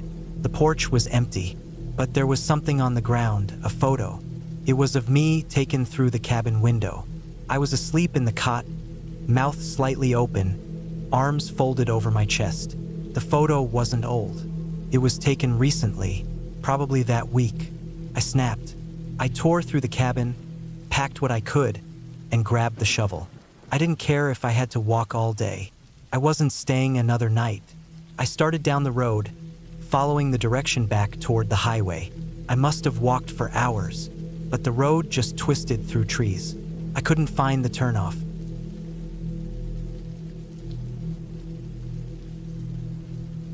I had been working at the same company for over 8 years. The past year was the worst. It felt like every day was a copy of the day before. I would wake up, go to work, sit at my desk staring at the same screen, hear the same complaints from the same people, and come back home to a quiet apartment where nothing ever changed. My phone buzzed with reminders I ignored. My fridge was mostly empty.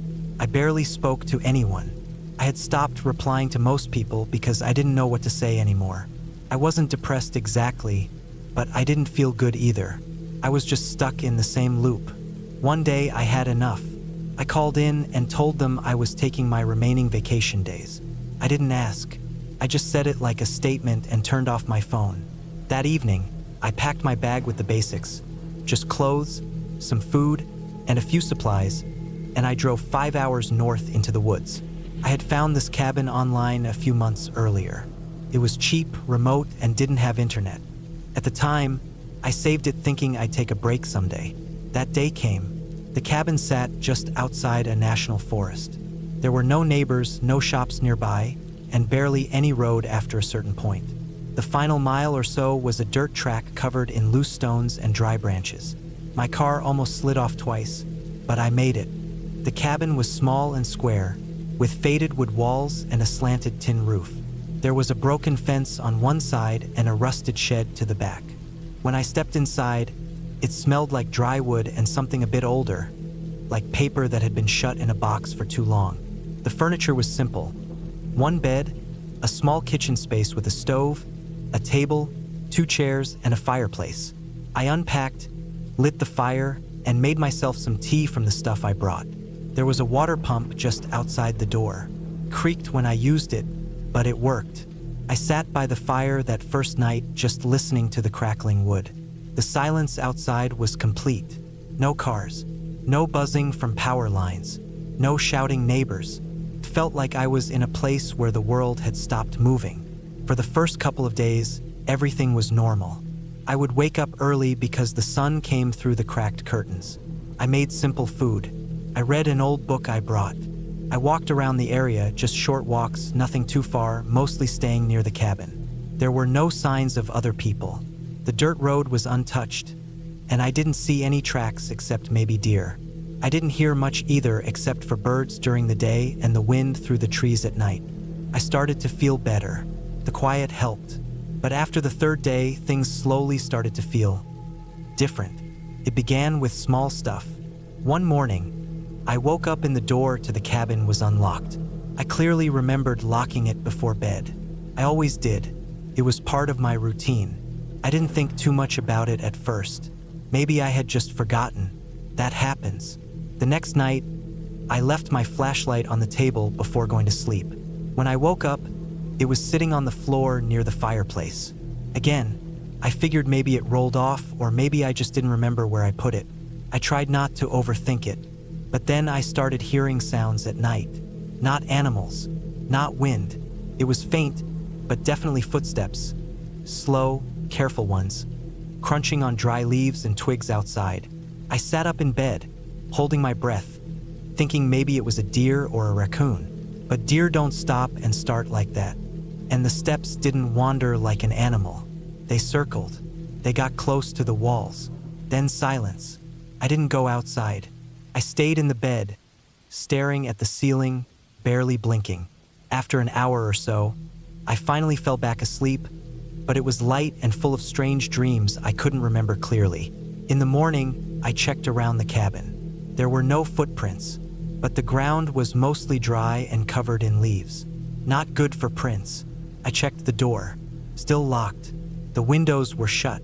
I told myself it was probably just a trick of my imagination. I hadn't seen another human being in days. Maybe my mind was playing with me. But the same thing happened again the next night. This time the steps stopped right outside the wall near the bed. I knew it was that side because I could hear the sound so clearly. Then nothing. Just stillness for almost half an hour. I didn't move. I didn't even turn on my flashlight. I just stayed frozen under the blanket.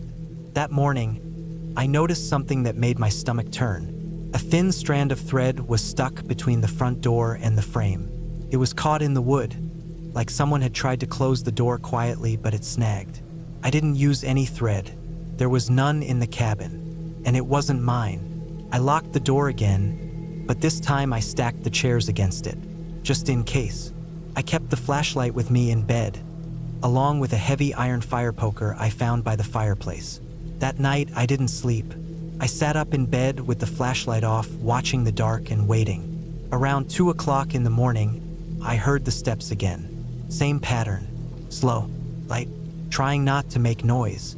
They came from the back of the cabin this time. They circled slowly. Then they stopped. I held the poker tighter and waited. I didn't even breathe loud. After a long stretch of silence, I heard the faintest pressure on the wooden door, like someone pressing their weight against it gently, testing it. The chairs creaked slightly. Then the pressure stopped. The steps moved away. I waited another hour before I dared move. I didn't hear anything else that night. The next morning, I went around the back of the cabin. That's when I found something buried under the leaves. A cigarette butt, still fresh. Someone had been there. Recently. I don't smoke, and it hadn't rained, so it hadn't been there long. I felt a strange mix of fear and anger. Someone had been watching me. I thought about leaving, but I told myself I would stay one more night. Just one. Then I'd leave first thing in the morning. I wanted to see if it would happen again. That night, I didn't go to bed. I sat at the table in the dark with the fire poker, flashlight, and a knife from the kitchen drawer. I didn't light the fire. I didn't want any light at all. Just after midnight, the steps came again. This time, they didn't stop. They came straight to the front door. I heard the soft sound of metal on metal. Someone was trying to open the lock. Slowly, carefully. I stood up without making a sound and moved toward the door, holding the poker in my right hand. I didn't turn on the flashlight. I didn't want them to know I was right there. Then I heard something I hadn't heard before. A second set of footsteps, lighter, coming around from the back. There were 2 of them. That changed everything. I wasn't scared anymore. I was terrified. My heart felt like it was trying to break through my ribs. I didn't wait for them to get in. I quietly opened the back window and slid out. I didn't take anything with me. No flashlight, no bag, just the fire poker. I stayed low and moved into the trees. I didn't run. I just walked quietly, putting distance between me and the cabin. From a spot behind a tree about 40 feet away, I turned and looked. I saw 2 figures standing at the front door. One had something in his hand, a crowbar or a tool. The other stood further back, looking around. Then I saw them go inside. I kept moving. I didn't stop walking. I didn't care if I lost my things.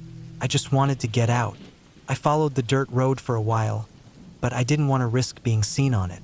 So I cut through the trees, moving parallel to it. I walked all night. Every branch crack felt like someone behind me. Every shadow looked like movement. I was sweating even though it was freezing cold. Just before sunrise, I reached the spot where the dirt road turned into gravel. My car was still there, I ran the last stretch. I jumped in, locked the doors, and drove off. I didn't stop for anything. Not food, not gas, not rest. I drove straight back to the city. I didn't tell anyone. I didn't call the police. What would I even say? That someone came to a remote cabin in the woods and walked around at night? That they didn't take anything but kept coming back? That they didn't say a word but watched and waited? It didn't feel like a crime. It felt like something worse. I stayed in my apartment for weeks.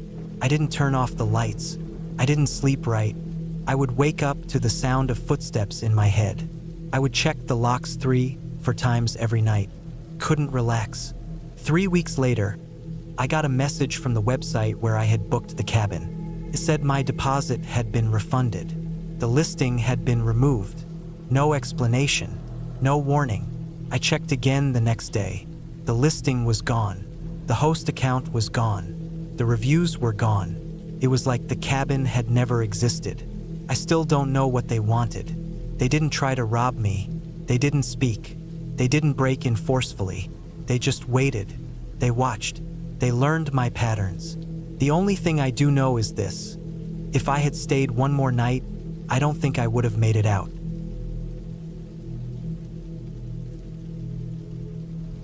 It started with something small, and I think that's the part that messes with me the most.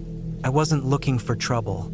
I wasn't running from anything. I wasn't chasing peace either. I just needed some space for a while. Some real space, far away from city noise, people I didn't want to talk to, and all the things that were pulling at my attention every hour of the day. I found the cabin online. The listing said it was off-grid, quiet, and surrounded by forest with no nearby neighbors. It was about a 5-hour drive from my apartment, up through twisting back roads that got thinner and emptier the closer I got.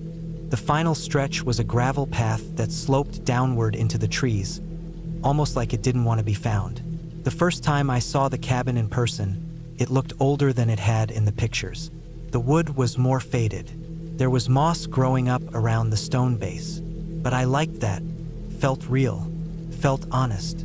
The air smelled like pine needles and dirt. That first evening, the quiet was so thick I could hear the leaves crackle when a squirrel ran over them behind the cabin. The air was colder than I expected, and the wind moved in a way that felt wide and slow, like it had room to stretch itself fully.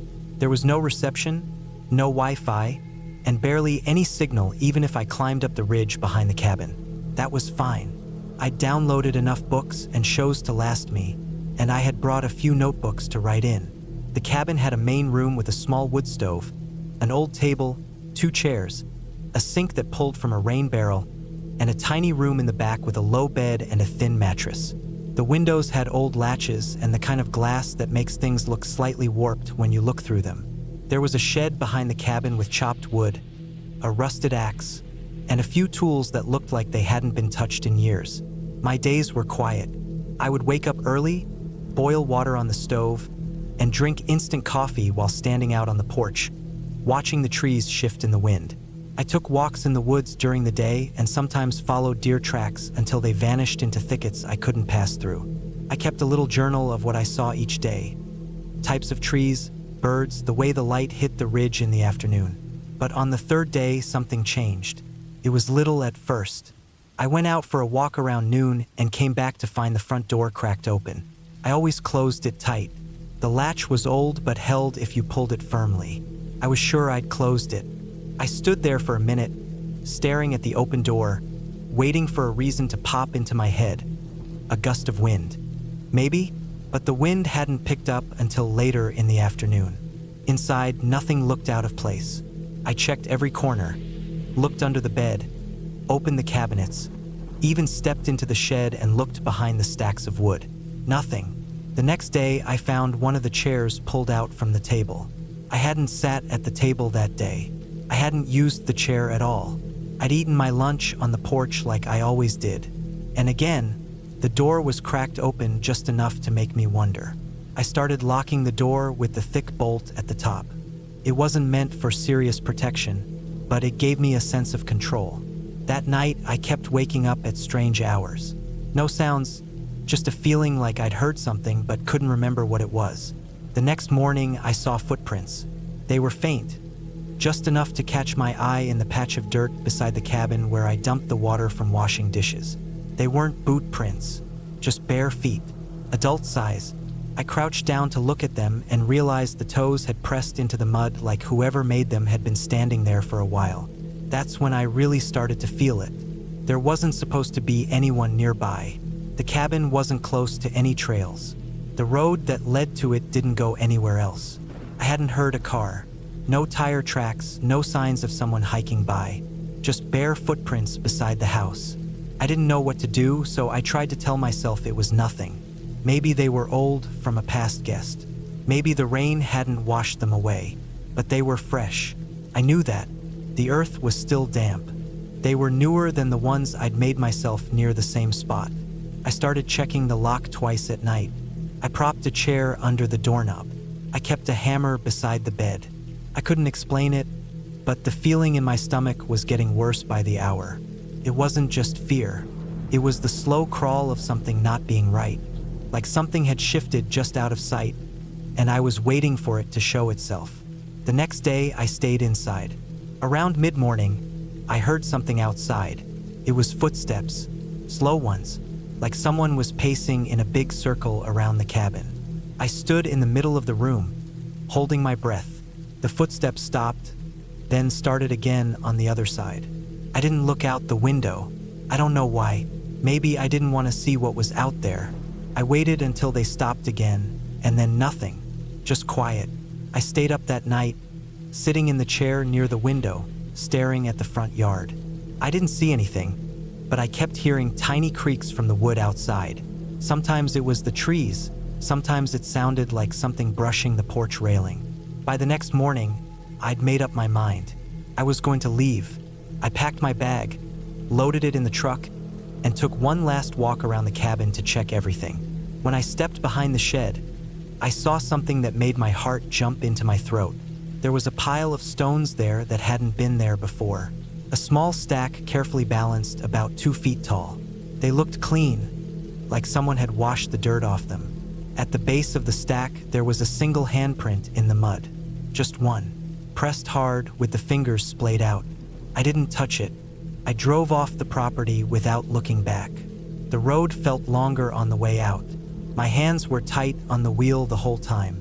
I didn't stop until I hit the main road. I pulled over at a gas station and sat there for a long time, just breathing. That should have been the end of it. But 2 days later, I got a picture message from an unknown number. The photo was of the cabin. My cabin. It was taken from the trees looking in. The windows were lit. The door was open. And standing in the doorway in the shadows was a man with no shirt, just jeans, barefoot, facing the camera but too dark to see his face clearly. I blocked the number immediately and filed a police report. They said they'd send someone to check it out. I never heard back. A week passed. Then another. One night, while lying in bed in my apartment, I heard a knock at the window. I live on the 3rd floor. I didn't move. I just stared at the ceiling, breathing as quietly as I could. The knock didn't come again. The next morning, there were wet footprints on my balcony. Bare ones. That was when I moved. I didn't tell anyone. I packed in the middle of the night and left the city. I got a new phone. I never stayed in one place too long after that. Every time I started to feel settled, I'd wake up thinking I heard footsteps outside. It's been 2 years now. Sometimes I still check the locks 3 times before bed. I keep blackout curtains in every room. I haven't been back to any cabin since. And every so often, just once in a while, I find a single stone left at my doorstep. Always clean, always cold. I had been burned out for months. Work was killing me slowly, and even though I didn't say it out loud, I knew I was starting to fall apart. I wasn't sleeping right. My chest was always tight. I drank too much coffee, then too much alcohol. My phone never stopped buzzing. I had a constant headache that I thought was from the stress, but honestly, I think it was just from being alive in that kind of life. Every single day felt like I was stuck inside a cage. So when I finally got the chance to take time off, I didn't tell anyone where I was going. I just turned everything off, packed my old truck with some basic supplies, and drove 6 hours away to a cabin I found online. It was in the middle of nowhere. A friend had stayed there before and said it was the perfect place to disconnect. No internet, no cell reception, no neighbors for miles. The guy who owned it only rented it out by email, and I had to wire him the money ahead of time. It wasn't on any major rental site. I only found it through word of mouth. The directions he sent were clear but weird. He gave distances in tree lines and rock piles, not street names. But it felt right. I didn't want polished or fancy. I wanted quiet. I wanted to be alone. I left at 4 in the morning and got there by early afternoon. The last half hour of the drive was just dirt roads winding through the woods, then a narrow path that barely looked drivable. Trees hung low over the truck and scraped against the sides. Felt like I was leaving the real world behind. When I pulled up to the clearing, I finally saw the cabin. It was smaller than I expected. Just a single story, weathered gray wood, a tin roof with rust around the edges. There was a small porch with 2 wooden chairs that looked like they hadn't been sat on in years. No fence, no lights, just trees in every direction. I turned off the engine and sat there for a few minutes, just listening. There was nothing but the wind in the trees and a few birds somewhere out in the distance. No planes, no cars, no people. It was exactly what I needed. I unloaded my supplies. I had brought enough food for a week, a few gallons of water, my sleeping bag, and a basic camping stove. The cabin had a bed, a small table, a few shelves, and an old wood-burning stove. The smell inside was musty, like it hadn't been opened in a while, but it didn't bother me. Felt like peace. That first night, I slept better than I had in months. The silence was deep. It was the kind of silence that wrapped around you, that made you feel like the rest of the world didn't exist. I woke up once around 3 a.m. just to pee and looked out the window. It was pitch black outside. I couldn't see a single star. No moon. Just darkness so thick it felt heavy. The next morning, I made coffee on my little stove and sat outside on the porch. The air was crisp. There was dew on the grass, and I watched a squirrel run up a nearby tree. I didn't even want to check my phone, even though it was off. I didn't feel the need. I stayed like that for hours, just sitting, thinking about nothing. By the 3rd day, I started to notice small things. Not strange things, just off things. First, it was the marks. I went for a walk along the tree line that afternoon. I was just stretching my legs, trying to get a little exercise. About a 1/4 mile in, I saw what looked like scratch marks on the bark of one of the trees. They were deep and long, almost at eye level. At first I thought maybe it was from a bear or something, but they looked too clean, too straight, like something sharp had made them. I ran my fingers over them. The bark had been carved in smooth lines, about 4 inches long, 3 lines close together. I told myself it was nothing. Maybe someone had been out here before me. Maybe they marked the trees for navigation. I had seen hikers do that before. I went back to the cabin and didn't think about it again. But that night, I woke up to the sound of crunching leaves. It was faint at first, like someone was walking slowly through the woods behind the cabin. I sat up and listened. It wasn't an animal. I know what animals sound like when they move through the woods. This was different. This was slow, deliberate. I didn't have a gun, but I had brought a small hatchet. I grabbed it and stood by the window. I couldn't see anything, just black trees and a bit of fog near the ground. I waited for a long time, maybe 30 minutes. Eventually, the sound stopped. I went back to bed, but I didn't sleep. The next morning, I found something behind the cabin. A boot print, just one, in the dirt near the back steps. It was deep, like someone had been standing there for a while. I looked around and didn't see any others. No trail, no sign of where they came from or where they went. It was just one single boot print, pointed toward the cabin. I stared at it for a long time. My heart was pounding. I didn't know what to do. I hadn't seen another person in days. I spent the rest of the day trying to convince myself it didn't matter. Maybe it was mine. Maybe I stepped there the day before and forgot. I checked the sole of my boot and compared the tread. It didn't match. I didn't sleep at all that night. I stayed up with the hatchet in my lap, sitting at the table, staring at the window. Around 2 a.m., I heard the crunching again. Closer this time, maybe 20 feet from the wall. I didn't move. I didn't even breathe. I just listened. It sounded like someone was walking in a slow circle around the cabin, one step at a time. Crunch, pause, crunch, pause, then nothing. I waited until sunrise before I opened the door. I stepped out slowly, hatchet still in my hand. I didn't see anything at first. Then I saw the second boot print. This one was near the porch. Just like the last one, it was deep, still pointed toward the cabin. Still no others around it. Just one, like someone had stepped forward and vanished. I packed my bag that morning. I didn't care if I had paid for a full week. I wanted to leave. I threw everything into the truck and started the engine. It didn't start. I turned the key again. Nothing. Just a low click. My heart dropped. I tried it again and again. It was dead. I checked the battery. Nothing looked wrong. No loose cables. Nothing leaking. I'm not a mechanic, but I know enough to check the basics. Everything looked fine. I even tried to jump it with the portable starter I had brought. Still nothing. The truck wouldn't start. I thought about walking. I knew the nearest gas station was at least 12 miles away. The road was rough. I had no cell service. It would be an all-day hike. I sat on the porch for an hour trying to decide.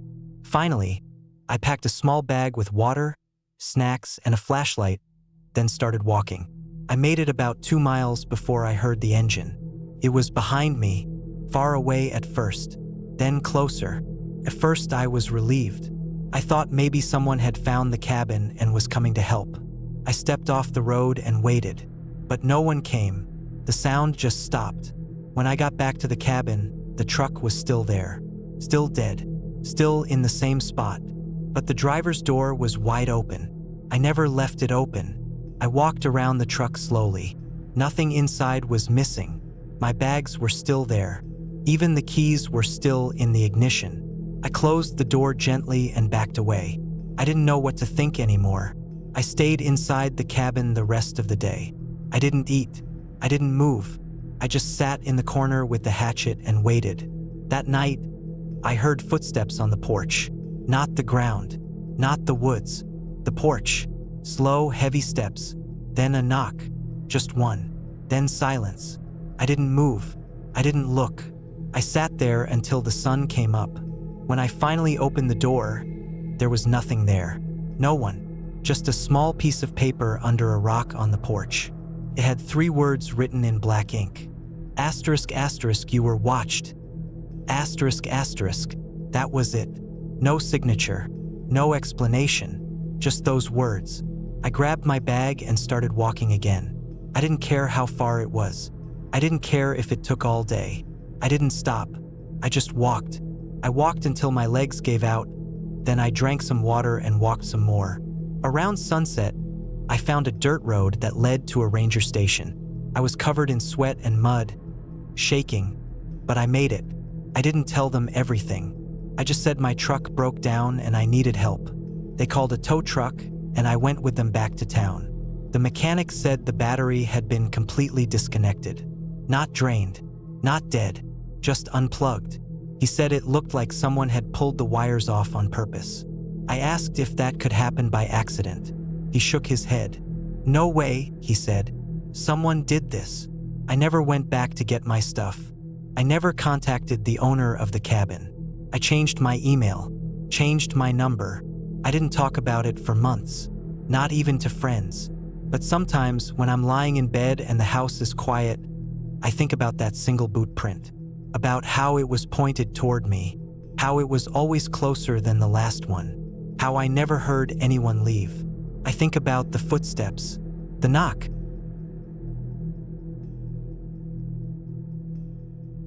I booked the cabin online after spending almost 3 months working without a single full day off.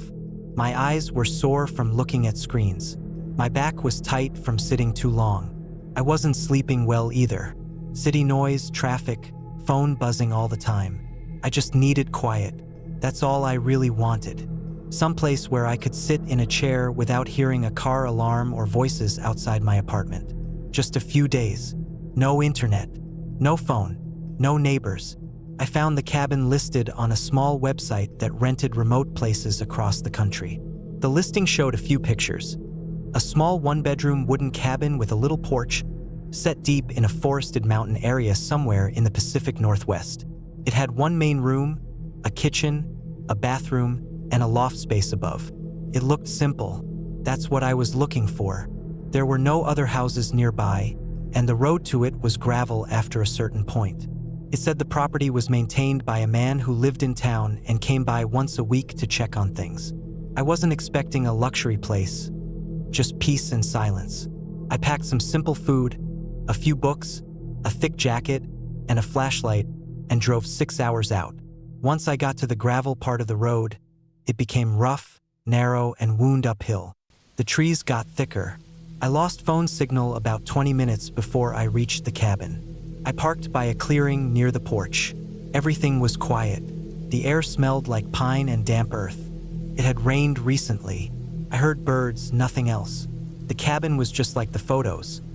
Wooden, small, a little worn but not falling apart. I walked up, found the key in the spot the owner told me about, and unlocked the door. Inside, it was simple but clean. Wooden floor, a small wood stove, a couch, a kitchen table, and 2 chairs.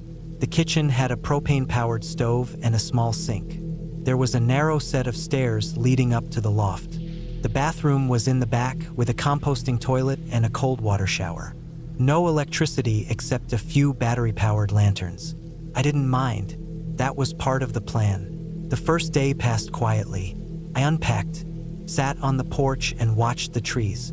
Heard some owls that night. I slept on the couch because the loft had a slanted ceiling and I didn't feel like crawling up there yet. I woke up once in the night because of some kind of scraping noise outside, but figured it was just a raccoon or something and went back to sleep. The second day was quiet too.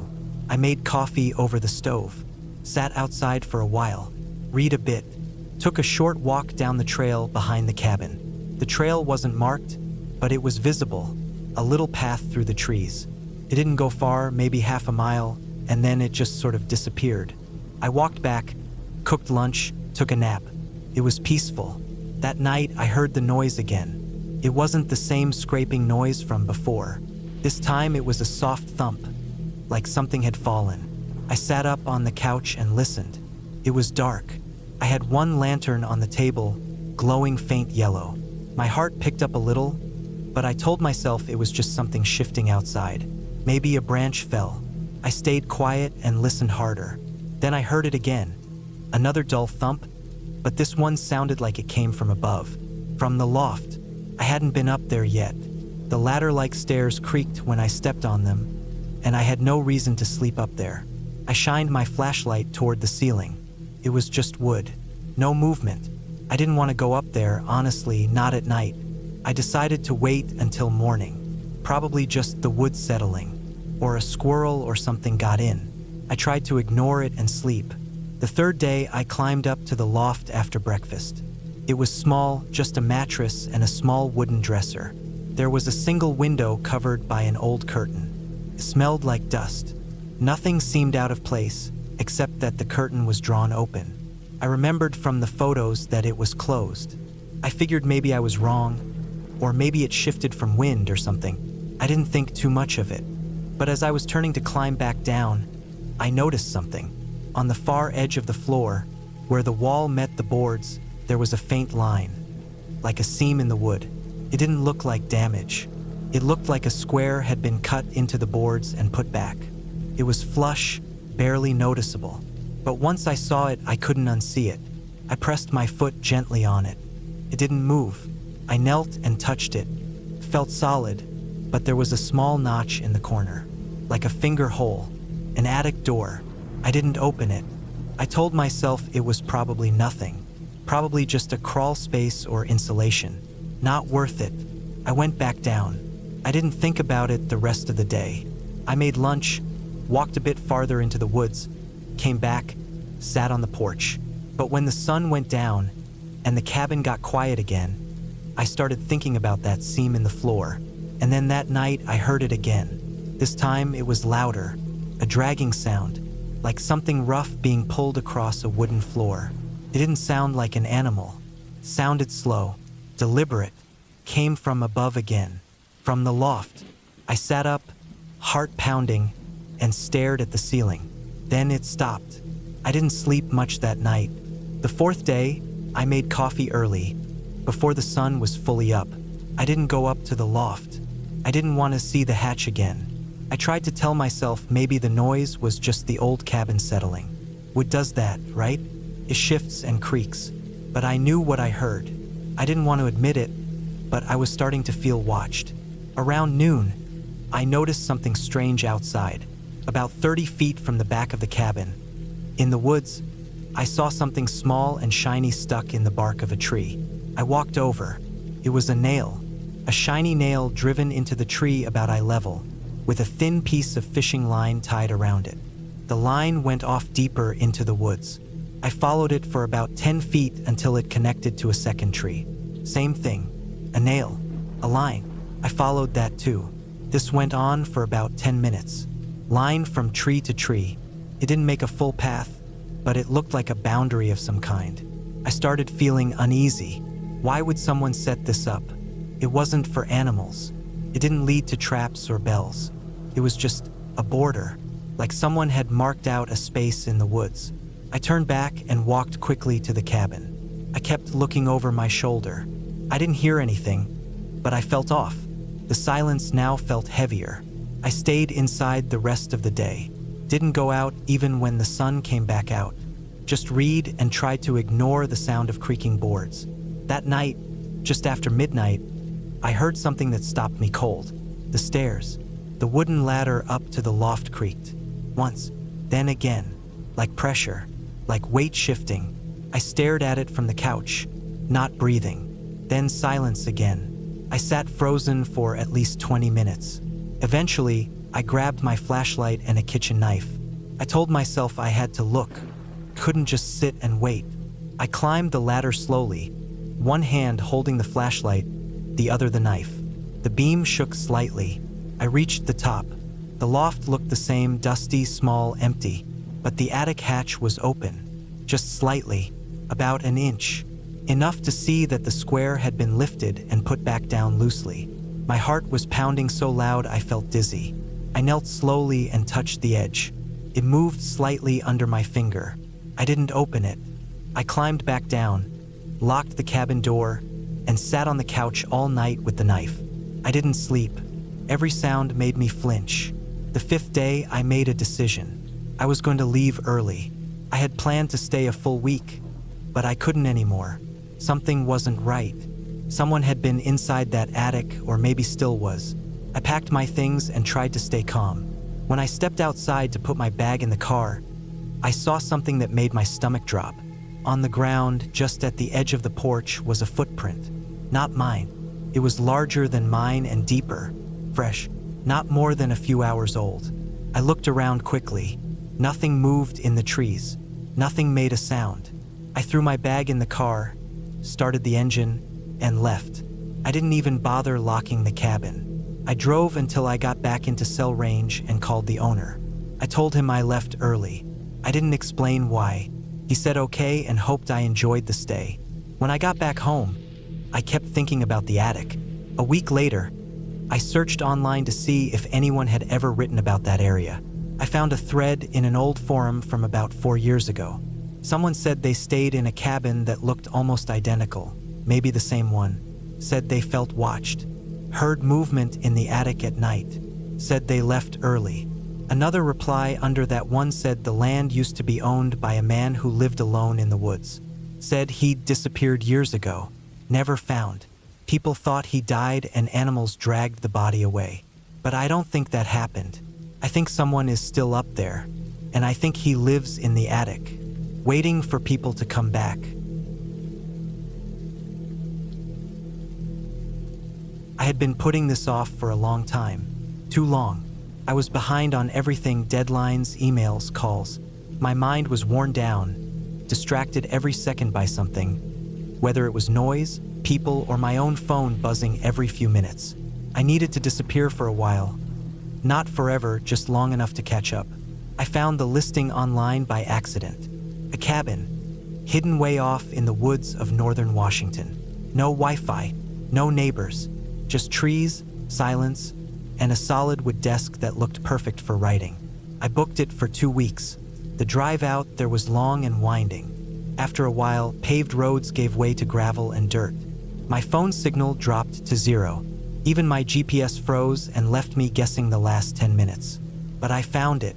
A small wooden cabin, tucked just behind a line of trees near a tiny stream. There were mountains in the distance, and I didn't see a single house on the way in. I didn't mind the isolation. I wanted it. When I stepped inside, it smelled like old wood and dust, but it was clean enough.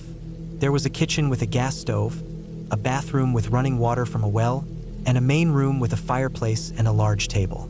I dropped my bags and stood there for a long minute, just breathing. I could actually hear myself breathe. I hadn't heard that in weeks. I unloaded my things: laptop, notebooks, canned food, a cooler with meat and eggs, 2 cases of water bottles, a few paperbacks. I planned this carefully. The idea was to shut out the world and finish the first draft of the project I'd been stuck on for months. I had everything I needed. The first night went smooth. I made eggs, wrote for 2 hours by the fire, and fell asleep early. The silence was a bit overwhelming at first. Every creak of the wood, every distant branch that snapped outside made me perk up, but I got used to it fast. Or at least I thought I did. The second night, I woke up around 3 a.m., not from a noise, but from a feeling. I don't know how to explain it exactly. Like I had been dreaming that something was wrong, and my brain carried that tension back with me when I woke up. The cabin was pitch black, aside from a little glow from the moon through the window. I lay still for a while, listening. I didn't hear anything at first, but after a few minutes, I swore I heard something faint, something soft, like footsteps in leaves.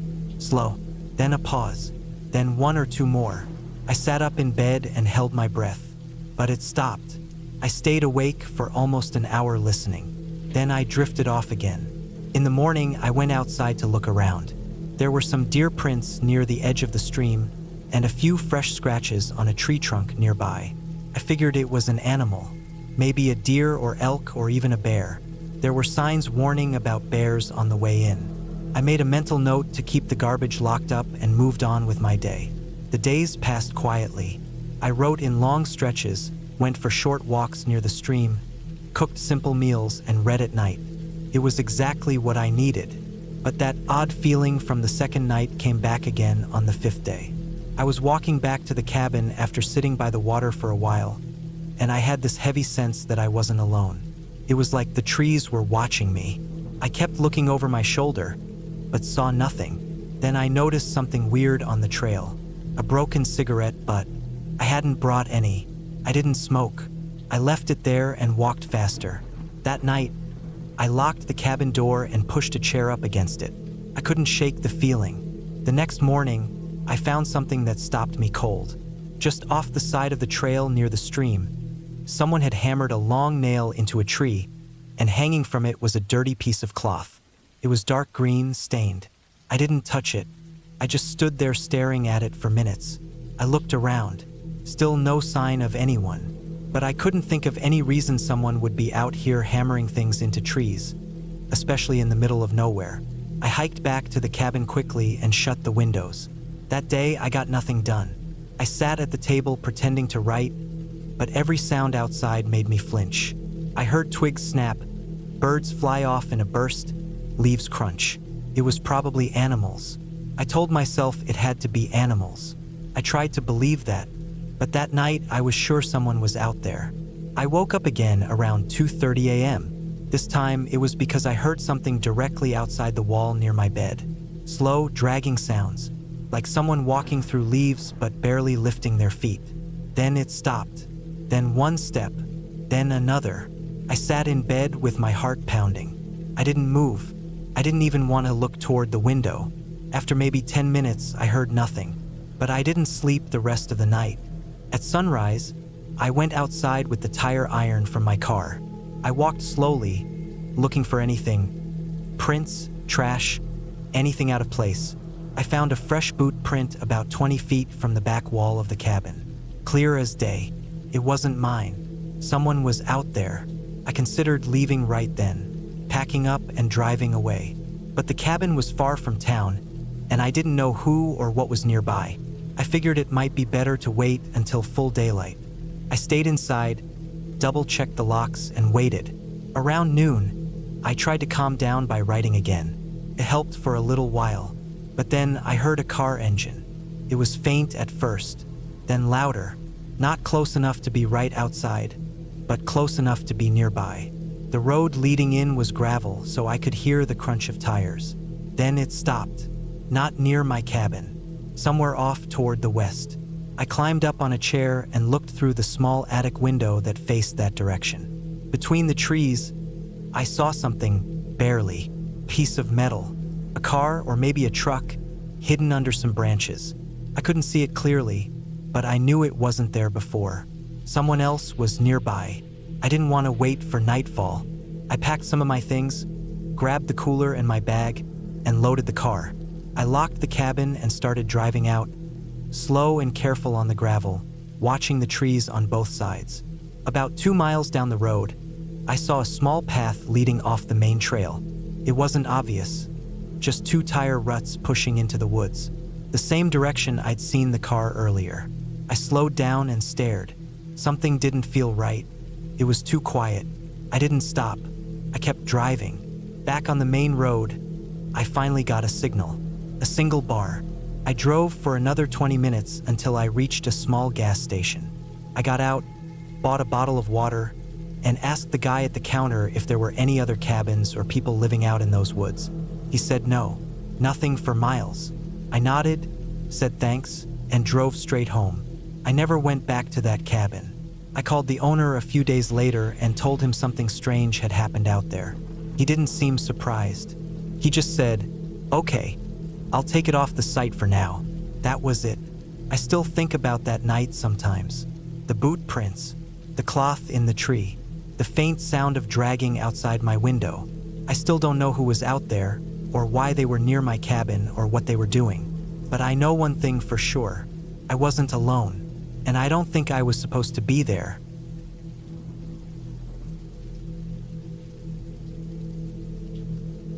I had been working from home for almost 2 years straight, stuck between the same 4 walls day in and day out.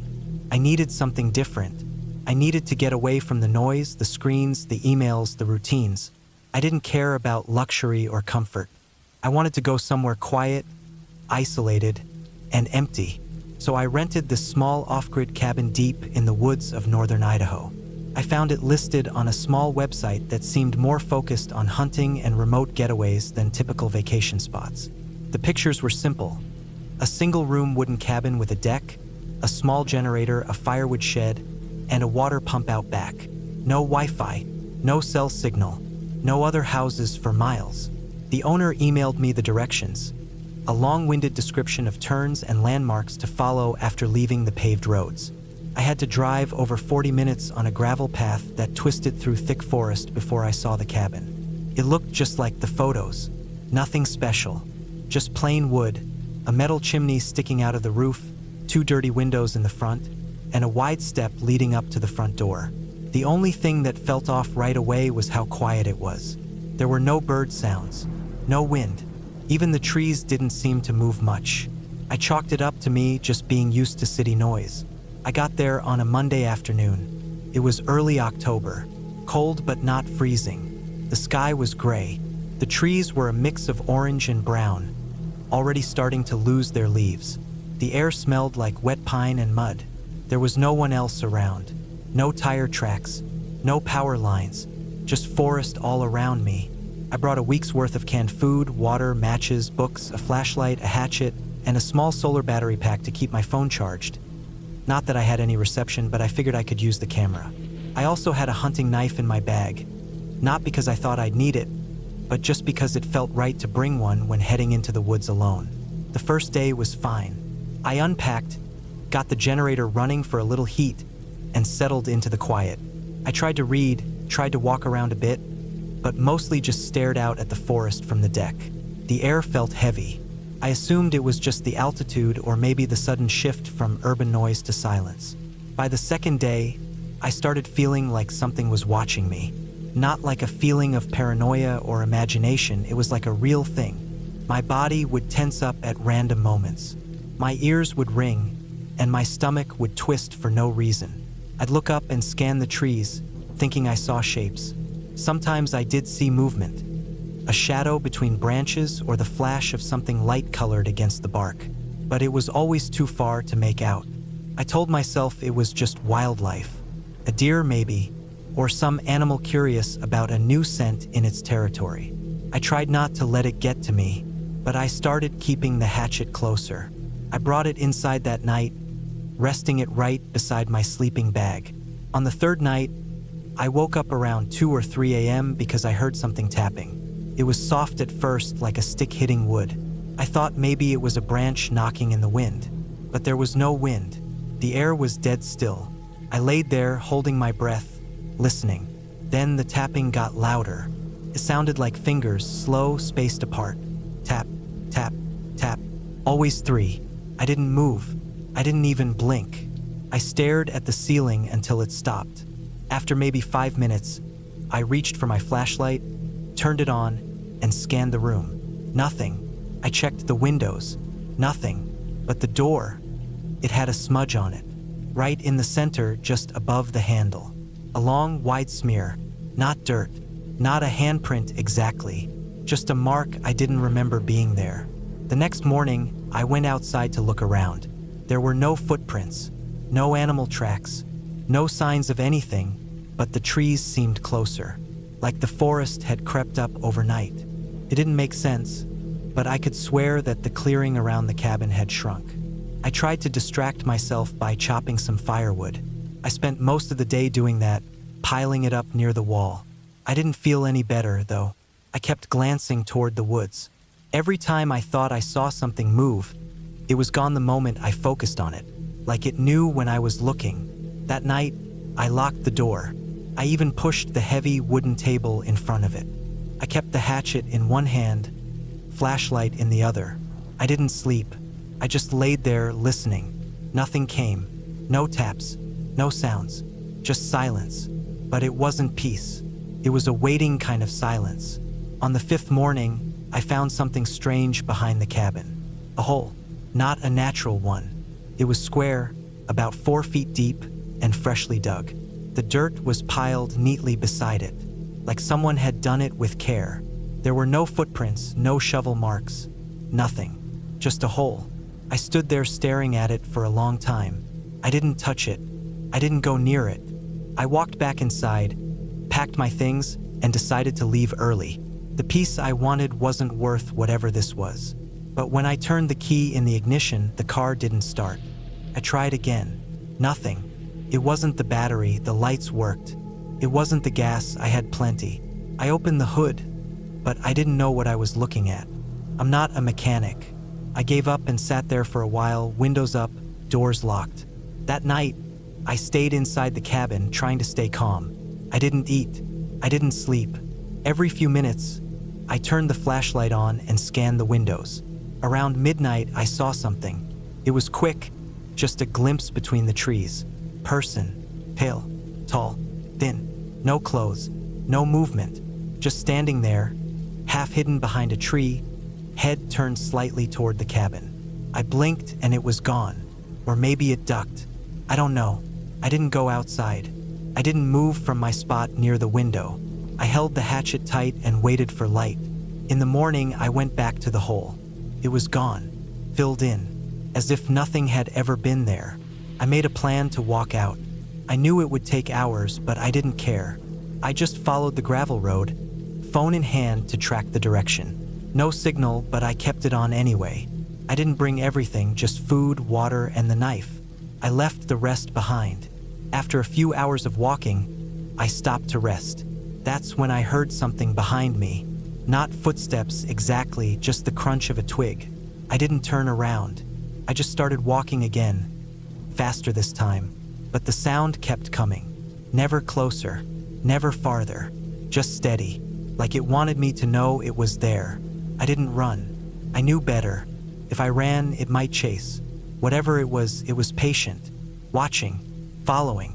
I kept going until the trees started to thin out and I saw a ranger's truck parked on the side of the road. I waved both hands until he saw me. I didn't explain much, just said my car broke down and I needed help. He didn't ask questions, just gave me a ride back to town. Later, when I sent a tow truck to pick up my car, the driver called me, said the engine had been tampered with, wires cut, nothing else was touched, no signs of theft, just someone who wanted the car not to work. I never went back to that cabin. I don't even know who the owner really was. The listing disappeared 2 days later. The emails stopped working. No records, no name, just gone. It's been almost a year now. I live in the city again. I stay around people. I don't hike. I don't camp.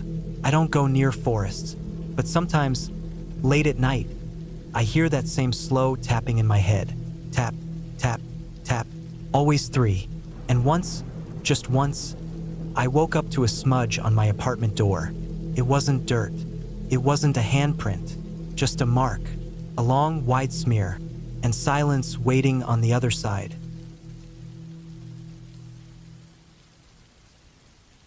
It was early March when I decided to go off-grid for a while. I needed to finish a big freelance writing job and my apartment in the city was full of distractions. Neighbors arguing, cars honking, constant notifications from people asking for things. I wanted quiet, real quiet. I found an old cabin for rent way up in the northern woods, about 4 hours from the nearest town.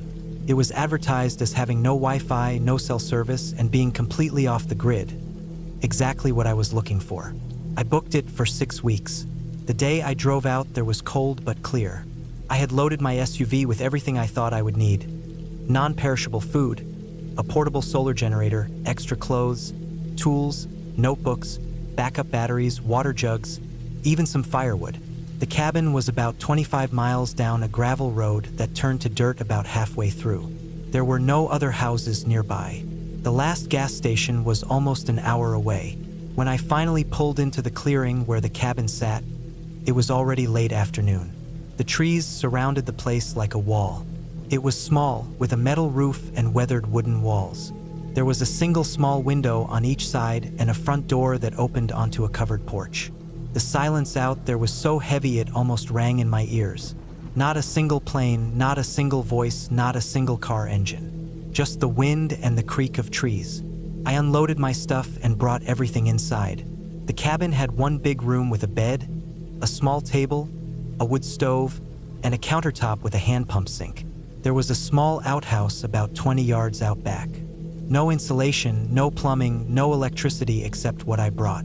That first night, I lit a few candles and got the wood stove going. I remember sitting at the table, sipping instant coffee and staring out the window into the pitch-black woods, thinking I had made the right choice. For the first several days, everything was perfect. I woke up early with the sun and went to bed early, too. I wrote all day long at the table by the window. I kept a pretty strict routine. Wake up, light the stove, boil water, make coffee, write for several hours, make a simple meal, maybe go outside and chop some firewood or stretch my legs, then more writing. I didn't check my phone because it didn't work out there. I just used it as a clock. By the end of the first week, I had written more than I usually did in a whole month. Felt good. I started to feel like myself again. I slept deeply every night. The woods were quiet, and the air was cold and clean. My only complaint was how quickly the food ran out. I had to ration carefully. Then something strange happened on the 8th morning. I woke up and noticed the door to the cabin was unlocked. I was sure I had locked it. I always locked it, even though I hadn't seen another human being in over a week. I had gotten into the habit of checking it every night before I went to bed. That morning, not only was it unlocked, but it was open just a crack. I stood there in my long underwear, staring at the door, trying to remember if I had maybe forgotten. Maybe I had been too tired, but I knew that wasn't it. I remembered locking it the night before. I even remembered the feel of the cold metal against my fingers and the sound it made when the bolt slid into place. I walked around the inside of the cabin slowly, checking my things. Nothing was missing. Nothing was out of place, but still something felt off. It was hard to explain. Like the air was different. like someone had been in the room while I was asleep and left no sign, but their presence still lingered.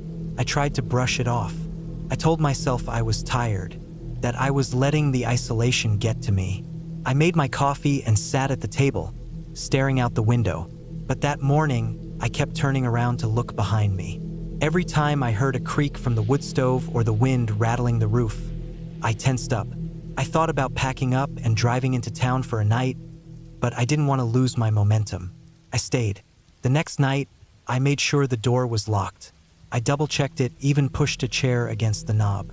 I went to bed around 9:30 and left a candle burning in a metal holder on the table across the room. I woke up around 3 a.m. because I was cold. The fire in the stove had burned down. When I got up to put another log in, I noticed the candle was out, and the chair I had pushed against the door was moved. It wasn't tipped over or anything, just moved to the side, as if someone had quietly picked it up and placed it aside. I stared at the door. The bolt was undone. I felt a cold, hard pit grow in my stomach. I slowly walked to the door and opened it.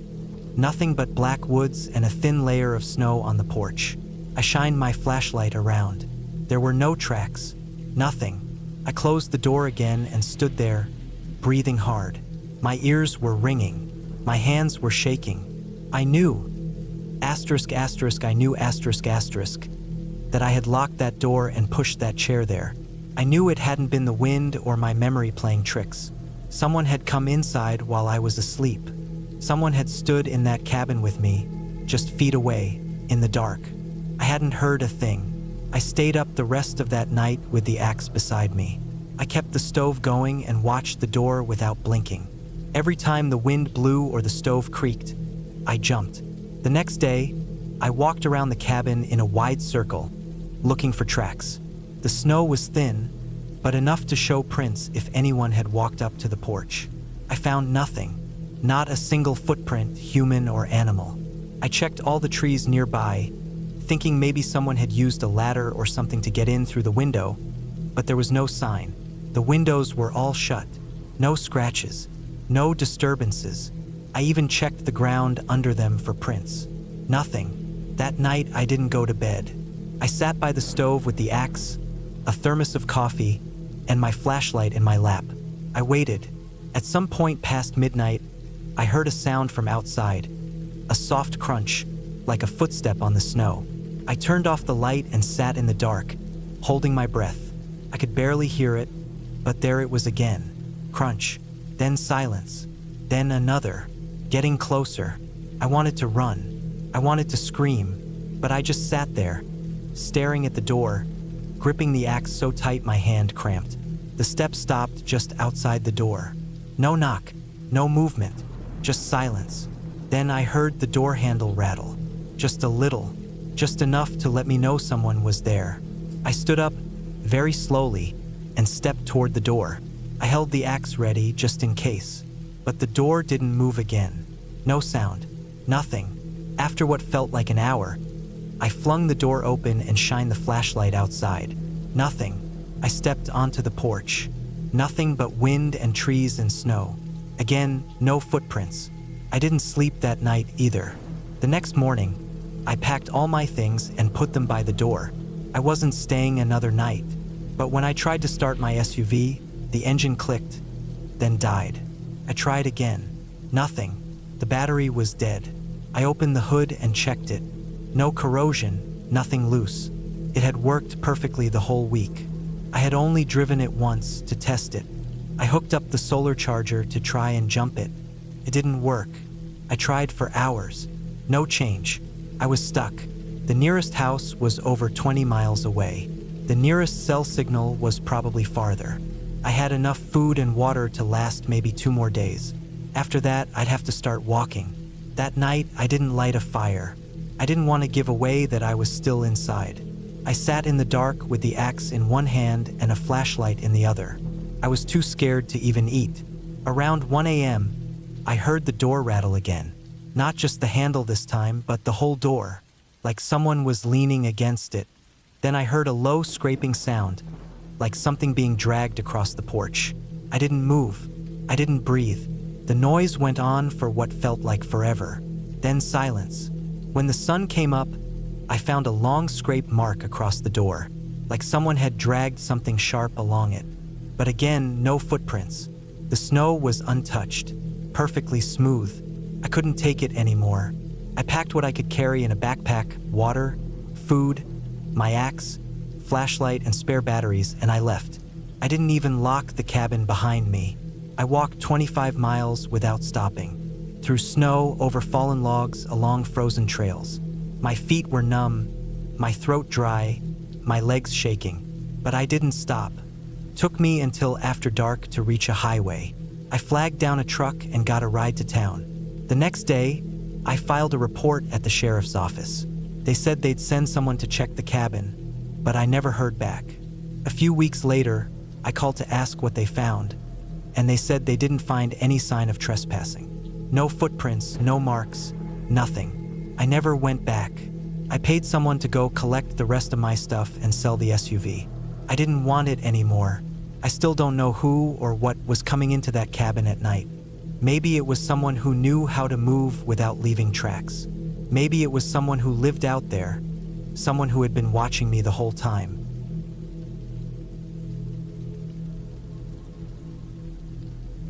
It was mid-September when I drove up. The trees along the highway were already turning orange and red. I had taken a short freelance contract that needed complete focus. The city wasn't letting me concentrate, and I was falling behind. I needed somewhere quiet, away from phones, away from people. Somewhere where I could just work, sleep, eat, and repeat. A friend of mine, someone I used to work with at a company job a few years back, owned a small off-grid cabin about 4 hours away from the city. He barely used it and told me I could have it for a few weeks if I needed. The cabin was old but solid. It sat maybe half a mile off a gravel road, deep in a part of the forest that felt like it had never been touched. No neighbors nearby, no phone signal. I brought a generator, food for 2 weeks, my laptop, and just the basics. There was a small lake not far from the place, a little dock that looked like it hadn't been used in years. The whole area had this feeling of being forgotten, like nothing had changed there in decades. The first couple of days were quiet. I got work done, cooked simple food, drank coffee out on the porch in the morning. The days were slow, and that was good. The silence helped me think. At night it got cold, even though it wasn't winter yet. I slept in a sleeping bag on the old bed in the one-room cabin, with the windows shut and the door locked. I heard animals sometimes, raccoons or maybe deer, moving around outside. That was normal. What wasn't normal was what started happening on the third night. I woke up and noticed my bag was unzipped. It wasn't wide open, just a little off from how I had left it. I didn't think much of it at first. Maybe I had left it like that. Maybe I had just forgotten. I was tired and hadn't been sleeping well. The days of writing were long, and I had been skipping meals. The next day, I sat at the old wooden table by the front window, typing for hours.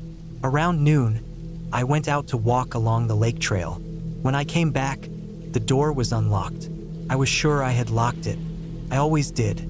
I tested the handle twice after locking it every time. It had become a routine. But when I walked in, nothing looked different. My laptop was still there. My backpack, my charger, my notebook, everything was in the same place. Still, something felt off. Not missing, just off.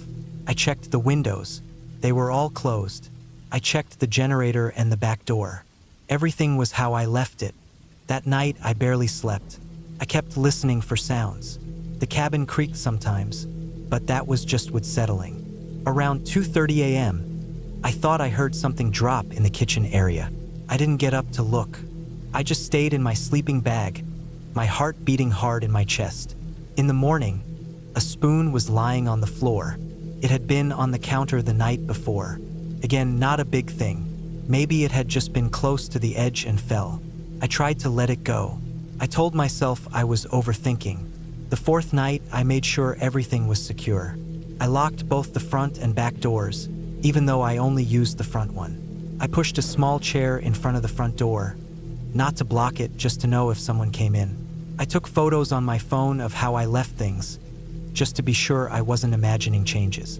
That night, I woke up to the sound of the chair scraping across the floor. It wasn't loud. It was soft, like it was moved slowly.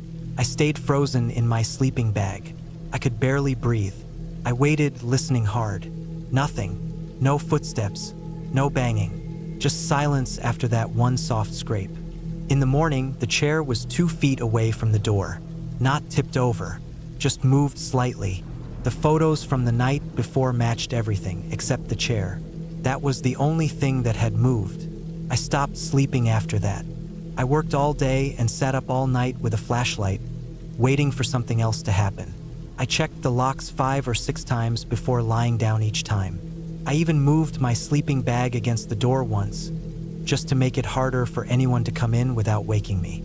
I didn't hear anything that night, but in the morning, the spoon was on the floor again, this time in the opposite corner of the room. Nothing else was touched. No food missing. No scratches. No damage. Just little things moved. The 6th day, I decided to leave. I had gotten enough work done and figured I could finish the rest back in the city. I packed everything by noon and loaded the truck. But when I turned the key, the engine wouldn't start. The lights came on, but it wouldn't turn over. I checked the battery cables, thinking maybe something had loosened.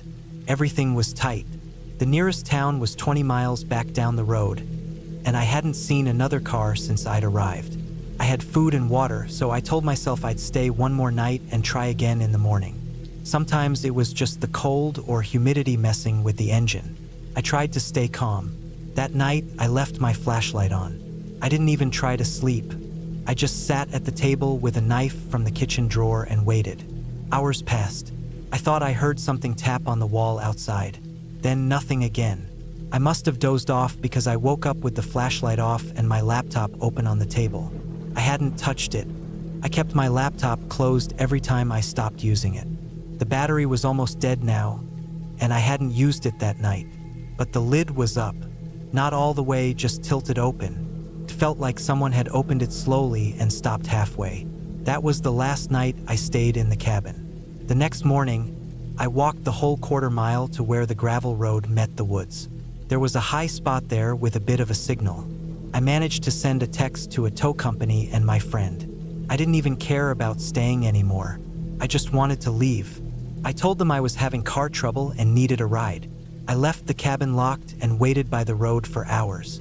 Finally, someone came. They jump-started the truck, and I followed them back into town. I never told my friend what really happened in that cabin. When I got home, I checked the photos again.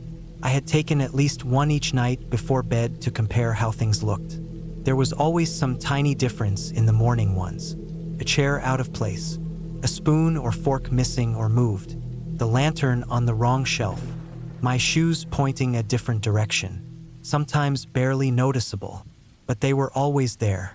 I kept thinking, if someone had broken in, why didn't they take anything? Why move a spoon and not a phone? Why not damage anything?